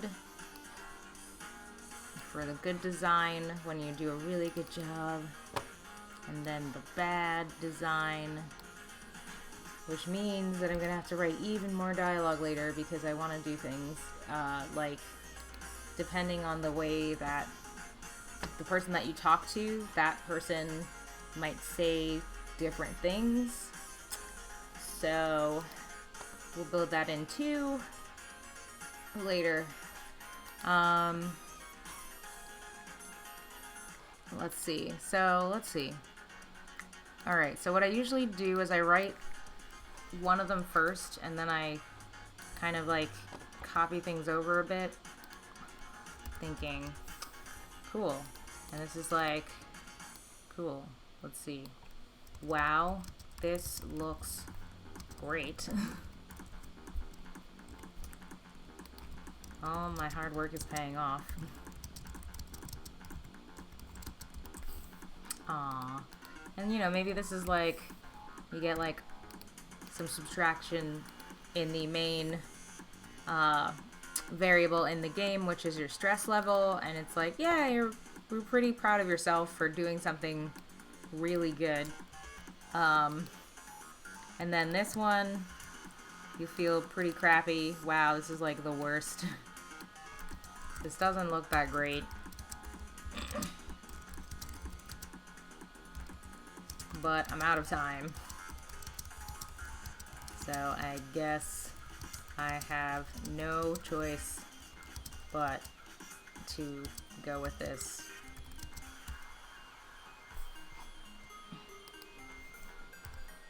Ugh, okay. And I always like play through the game and see how this fits in and then come back and do some more editing afterward, because you just, it's really hard to judge when you're not actually playing it. But yeah, well, this doesn't look very good, but I'm out of time. Okay, oh, jeez. Okay, actually just, jeez. This doesn't look very good. I'm out of time. Blech. And you feel sad, and will like add on 3 there. And that looks reasonable. So what I usually do next is I usually use this add-on that exports to JSON, which is JavaScript Object Notation. And what it does is it exports this spreadsheet in a way that I can then import into my JavaScript game. So I really like that personally, and I felt like I didn't really have very many options, and this one works very, very well with the way that I work. So I like that. Okay. Also, I apologize for the yawns.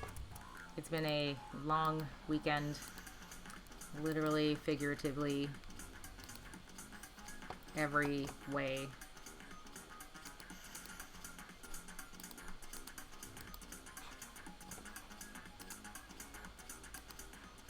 And if you have any questions, feel free to ask. We have about half an hour left, so I'm just going to kind of work on this, and then I think what I want to do is try to make, I'm going to do some more dialogue editing, and then I want to see if I have time to really quickly figure out how to route these things based on a rating that does not exist yet, a rating system that does not exist. But I want to kind of figure out a way to create points for the way that you're arranging things, and then based on that, that is going to determine, yeah, I think it'd be cool if your design was able to be rated, which is really hard to do, but you know. Okay, so I'm going to put an extra thing here that's like, it's okay for today, just try not to be too distracting. I have, let's see, can do, okay. I'm trying to think of a way for this, like, this is your boss, so they want you to work on a website. Alright, anyway, I want you to work on the design for our client, on a design for one of our clients.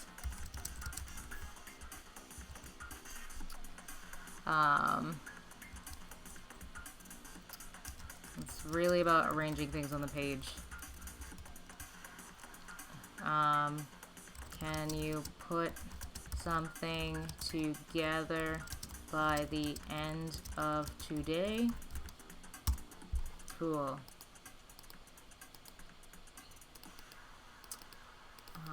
2. And then the only thing you're going to be able to do in this case is accept. And then it's going to go to 3. And then you can like be happy about that. Oh yeah, I should also change the emotion under the good one. Happy. And then I'll go over here, emotion, happy. Cool. How do I always end up on the Japanese songs? Like, I'm not even trying. Everything always comes back to anime.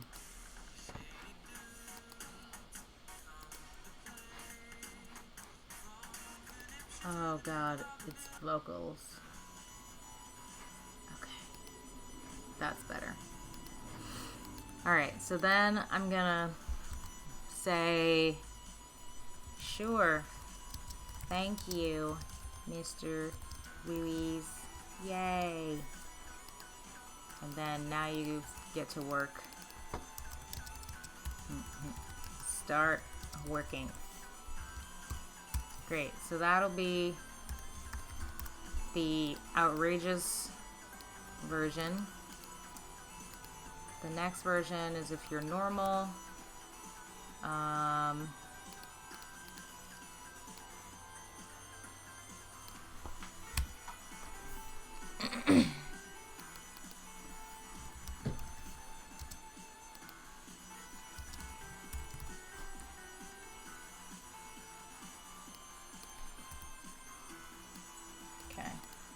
I'm just refining some of this based on how I hope real people would say it.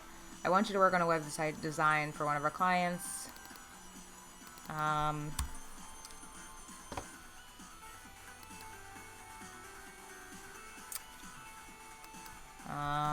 I'll just say, can you put together a website design for one of our clients by end of day? Yeah.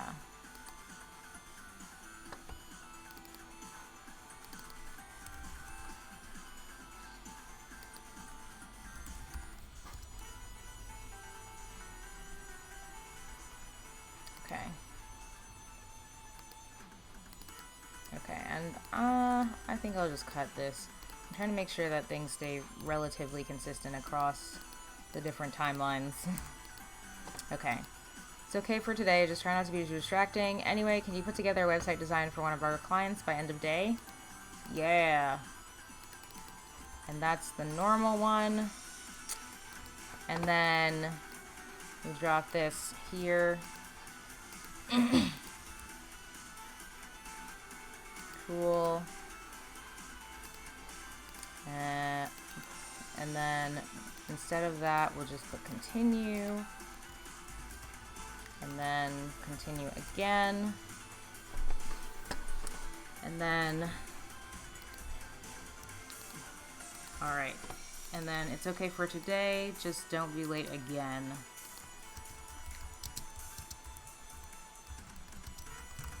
You know the policy. So how this works is that this job that this person's specifically working at, they are not supposed to be late basically ever, because if they're late twice in like a week, then they are let go because it's part of their like internship terms. And this person's like really strict about ensuring that their interns are on time and understand the value of being on time. So it's kind of like a big thing for this person.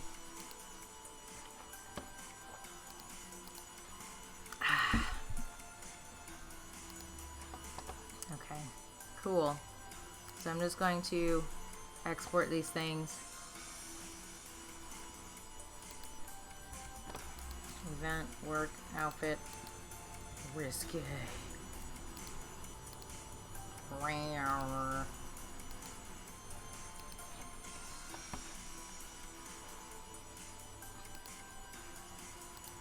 will...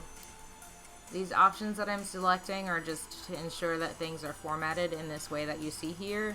And I have things written out so that when you see the line here that says continue button 1, you can have up to 3 buttons in this game.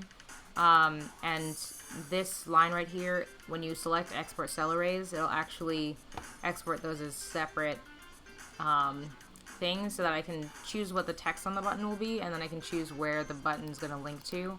So I'm basically building, I've kind of made my own dialogue engine type thing.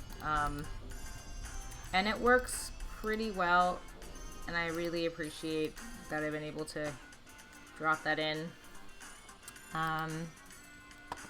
So that's pretty cool.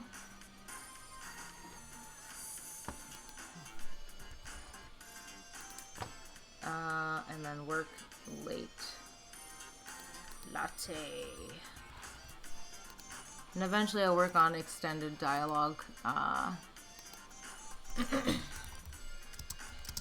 Reading dialogue for coworkers. Cool. And then I can go over to work my game blah, and instead of this, what I'm gonna do is have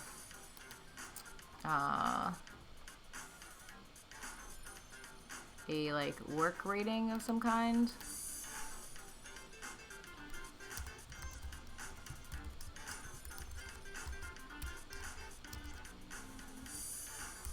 Cool. And then depending on the work rating, you will either you'll get a certain piece of text. So I'll go back to this.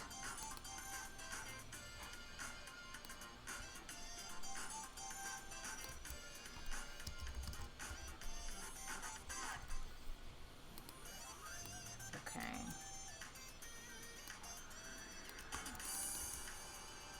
I hope everyone makes Genesis music one day. Alright. Great. That's, honestly, I realize I can just drop this in here, and this is like old code that no longer matters.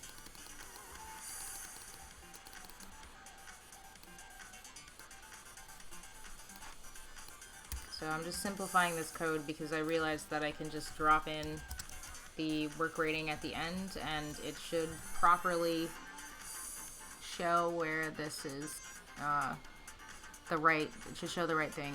And then the next thing I'm going to do is put an interim value in the website builder.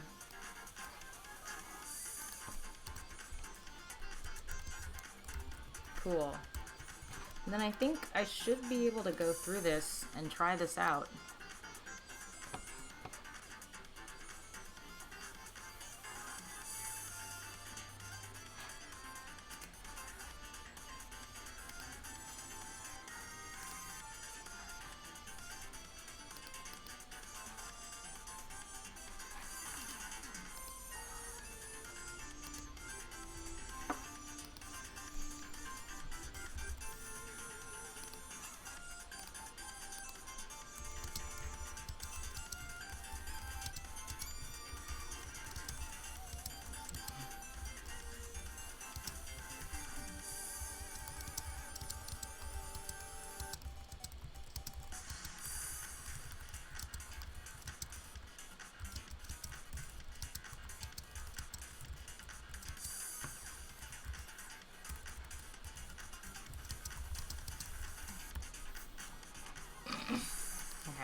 Loading. Great.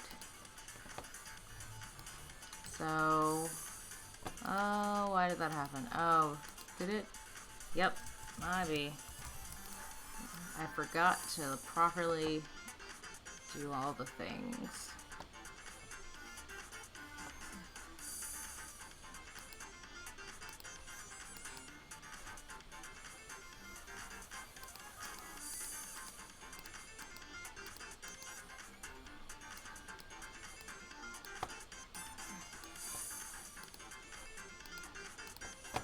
a very cute outfit.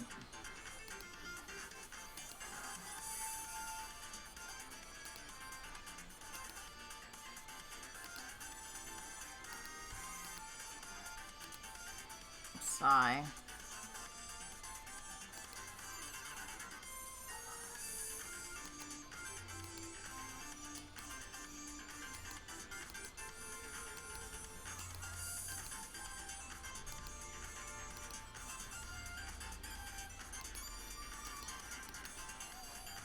So that illustration class's interesting part there is where I'm going to also add in more text later. Or I'm going to add in another interactive activity. So that's going to be pretty fun, hopefully. So that'll be cool.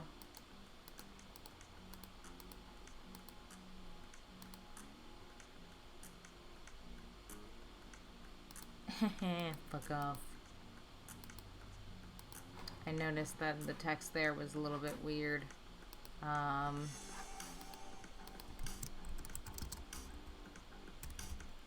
gonna edit that.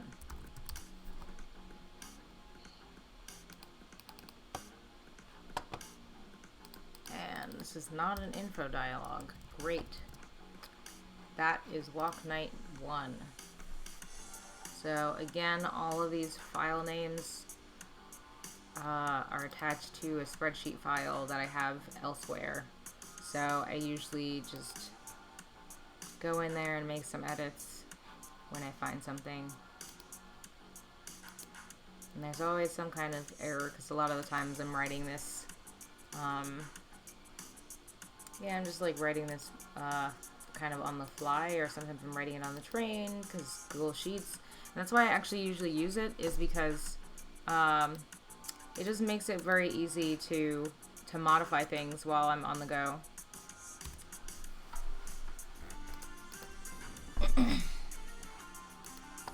Okay, so that's changed, but it's not game breaking, so I'm not going to reload.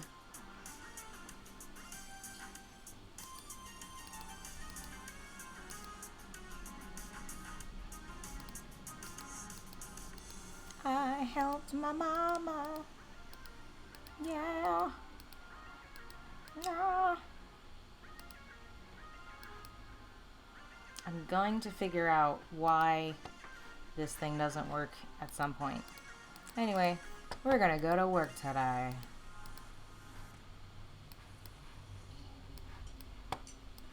We're gonna put on a pretty solid outfit. Very cute. Great.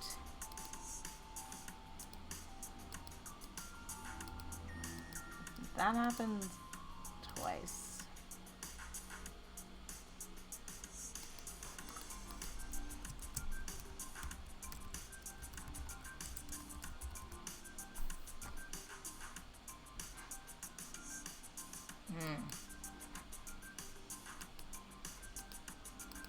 Well, that's the first time I encountered the same person twice. Yay! Thanks, Mr. Ruiz.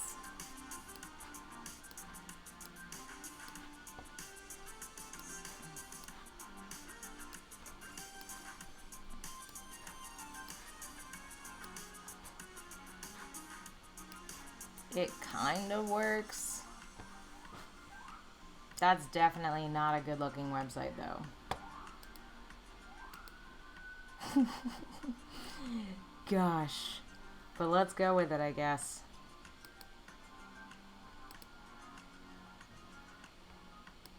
Cool.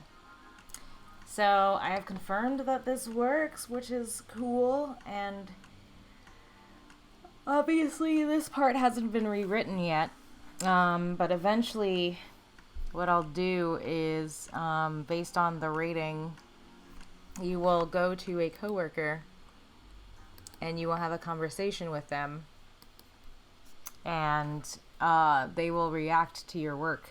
So I guess I could spend a little bit of time trying to build something like this in. So instead of this Then you'd also have a work rating attached to this. And I probably would put it after this. So I'd do plus, and then underscore, singular quotes, plus that, and get rid of anything that would cause mess. Okay, so that's how I'd want that to work. And then what I'd have to do is go over to my Google Sheets, and I'd have to make, oh my god, work with me. Great. So then I'd have to go in here. So this is how many files I have. Firstly, I've got like 1 million of these. 8 million. Is there a reason this deep? Okay, whatever. Anyway, so I'd go in here, and then I would go to these here.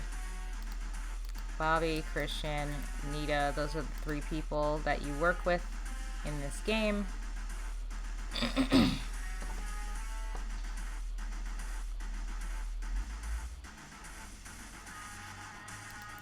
Great. So then this would be renamed. No, I don't want to star it. I want to rename it. Rename it, fam.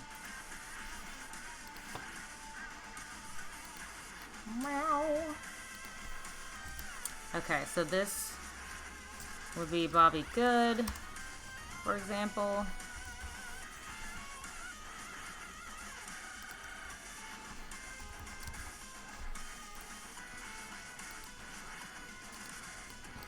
This would be Christian Good.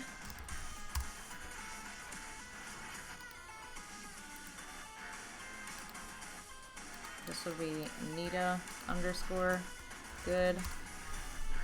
And you would then kind of do the same thing for the bad ones. Christian, Bobby, make a copy. And then you'd want to rename these as well. These could be okay.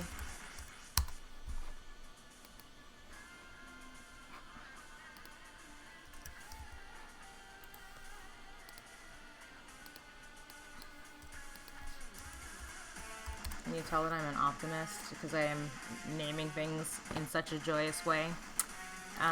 Cool. And then the last one, rename. Okay. And then I would just rename these generic ones to bad. Christian, bad. Bobby, bad. Cool. So then what we would do is firstly close all these other tabs. Can I close tabs to the right? Yes. Okay. So we want to open every single one of these.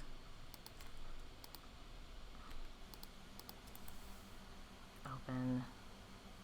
Can I literally just open all of you at the same time? Nope. This has got to be a process. Okay.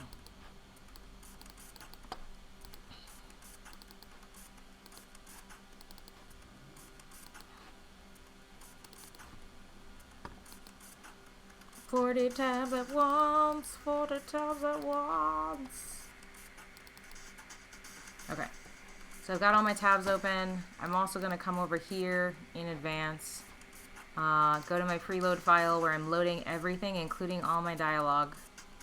And at some point down in here is, there they are. Okay, so that's the images. And that is the work second day. Cool. So then we'd want to go in here and add underscores to each of these. And then we'd want to make copies of them. And we want to say bad. Okay. Good. My optimism has been reversed. Bad. Okay. Good. Great. And now that stuff, when we export it, is all gonna load into the game, into the appropriate spot, because again, we went in here and added this work rating text to the end with the underscore, and it's got the selected coworker name already in there. So this should work. And now what it's really about is actually going in and writing this stuff. So this is for the OK design.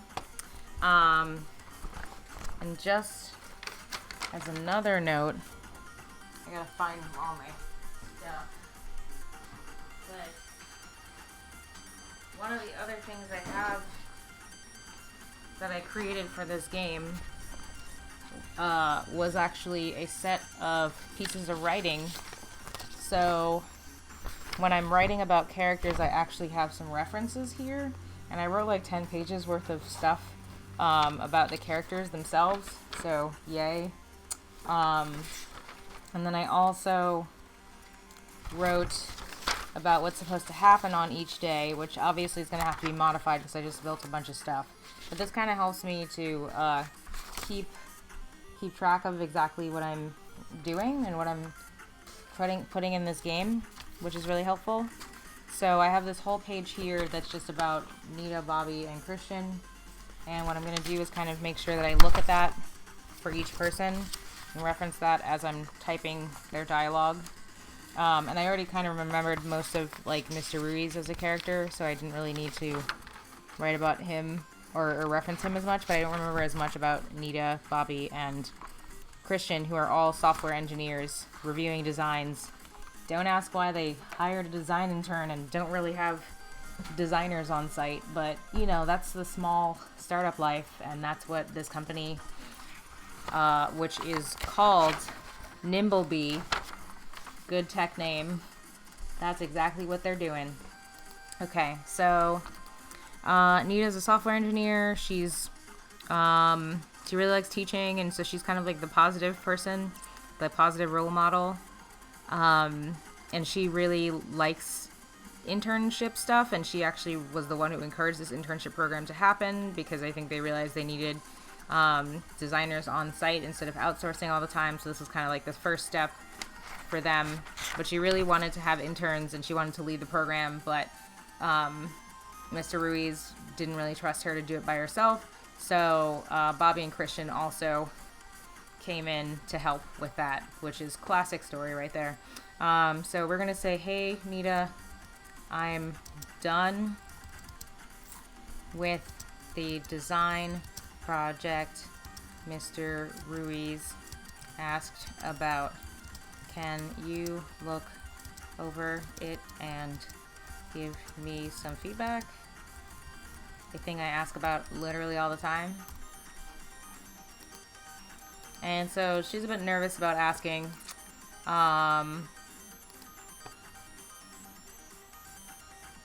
So then she's like, cool. Great. And then I'm going to put in another thing. So how this works is, let's see. So we'll have Nita kind of look over it. Let's see.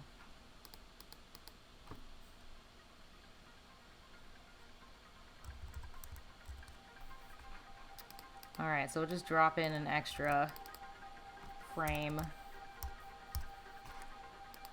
Okay. And then we'll say, this is really good. Great job. I'll share this with Mr. Ruiz and tell him what a good job you did.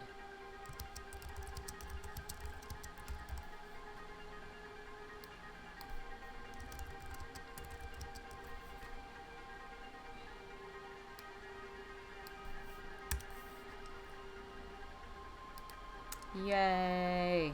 Cool. And now she can be like pretty happy because that's pretty chill to hear from one of your bosses at it when you have like a million bosses, which I don't know if any of you have ever had, but it's always fun. Cool. And then you can say like, thank you so much. I'm happy I could help.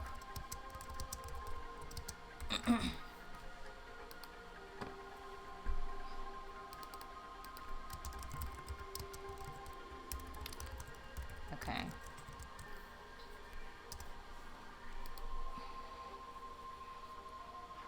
Okay, cool. And then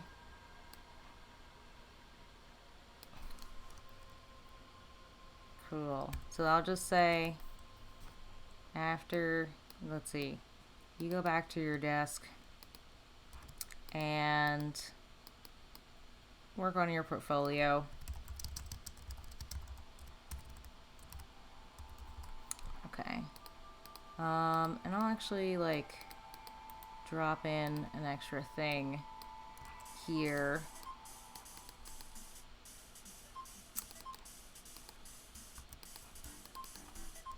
We don't have anything else for you to work on right now, so feel free to work on your portfolio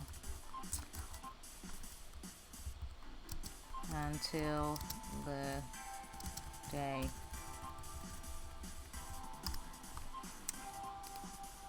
Cool. That links to number 6. Great. 7. Okay. And poke at your portfolio. The layout of your portfolio until it's time to leave. Alright, and in this, Kara is, I'm just thinking about how I can tell some more story through this while I'm writing this stuff for the game.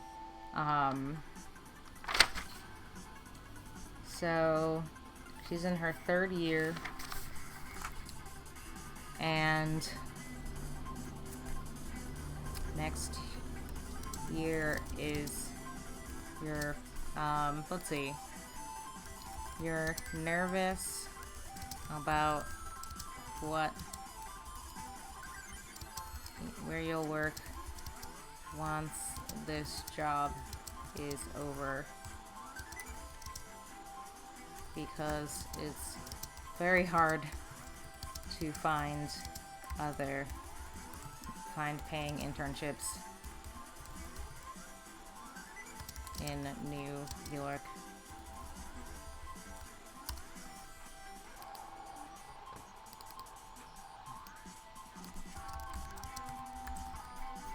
I'll say personal stuff. Cool. Eventually, your phone vibrates. Yay. Da-da-da. Okay. 7. Hang out. 8. And go home is 9. Okay. 1. Okay, so I'm just going to go through this. Continue 1. Sure. Let me see it. Da-da-da-da. Nita opens your file and looks through, spends a moment observing your creation. Cute. Great. 3, 4, 5, 6, 7. Great. Yay! Alright, that's 1 down.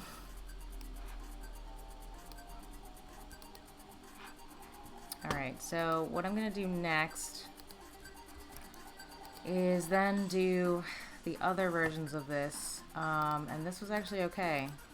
So I'm going to have to go and edit this, because this one is, oh my god. Wow, this thing is frozen. Why you froze? Okay. Whoa. Okay, all my stuff is working. And then I'm also going to copy this and paste this to the third one. And then I'll just do some minor editing. And after I do some minor editing, this is pretty much ready to export and put into the game properly. So that's kind of how my dialogue works and how I write dialogue in this game. So thanks for watching. I think that's pretty much all I've got for today. You saw me code a thing. I did some minor illustration. I did more illustration stuff yesterday and the day before, but I feel like I was able to get a ton done, and I got to answer a lot of fun questions. So again, the reason I was doing this stream was as part of Spawn for Good, which is a weekend campaign to help One Simple Wish grant wishes to foster children across the United States. They have, if you go to onesimple.wish.org/giving/spawn4good, there are a ton of different wishes from foster children around the U.S. They come in different price ranges, so if you don't see anything that you like there that's on the featured area, please go check out all of the wishes that you can grant and check and see if any of those are more in line with your price range. So for example, they've got they have like some kids are asking for things that are like $15. Some are asking for more expensive things because they want clothes so that they can go to interviews and things like that. So things kind of range in prices, but there's something for everyone in terms of donating. And it's really exciting to say that we've got another donation that came through, another wish that was granted, and so far we've been able to raise over $1,100. So really excited about that, and we're closing up tonight. This is our last night doing this campaign, so if you are able to, please go check out the One Simple Wish campaign that we're doing. The link is right down there. We also have some hashtags that we're using on Facebook and on Twitter, so S4G3, Spawn for Good 3, and Spawn for Good, the general hashtag, the name of the campaign. If you want to send One Simple Wish a message on Twitter, you totally can. I'm also on Twitter, and I've been doing game dev this whole weekend. So thank you again for joining me for this 3-hour adventure and for the past 3 days. It's been a lot of fun. If you have any feedback, feel free to send me a tweet down there. And I'd love to read any feedback that any of you might have, because I am very interested in possibly doing this more in the future. But I'd love to know, like, what do people find interesting? What don't people find interesting? And what would y'all like to learn about more? So definitely feel free to ping me on Twitter or send me a reply on one of the updates that I posted. And otherwise, thank you so much for following along this journey with me. So I'll see you on other parts of the internet, I suppose. Thank you, and for now, peace out.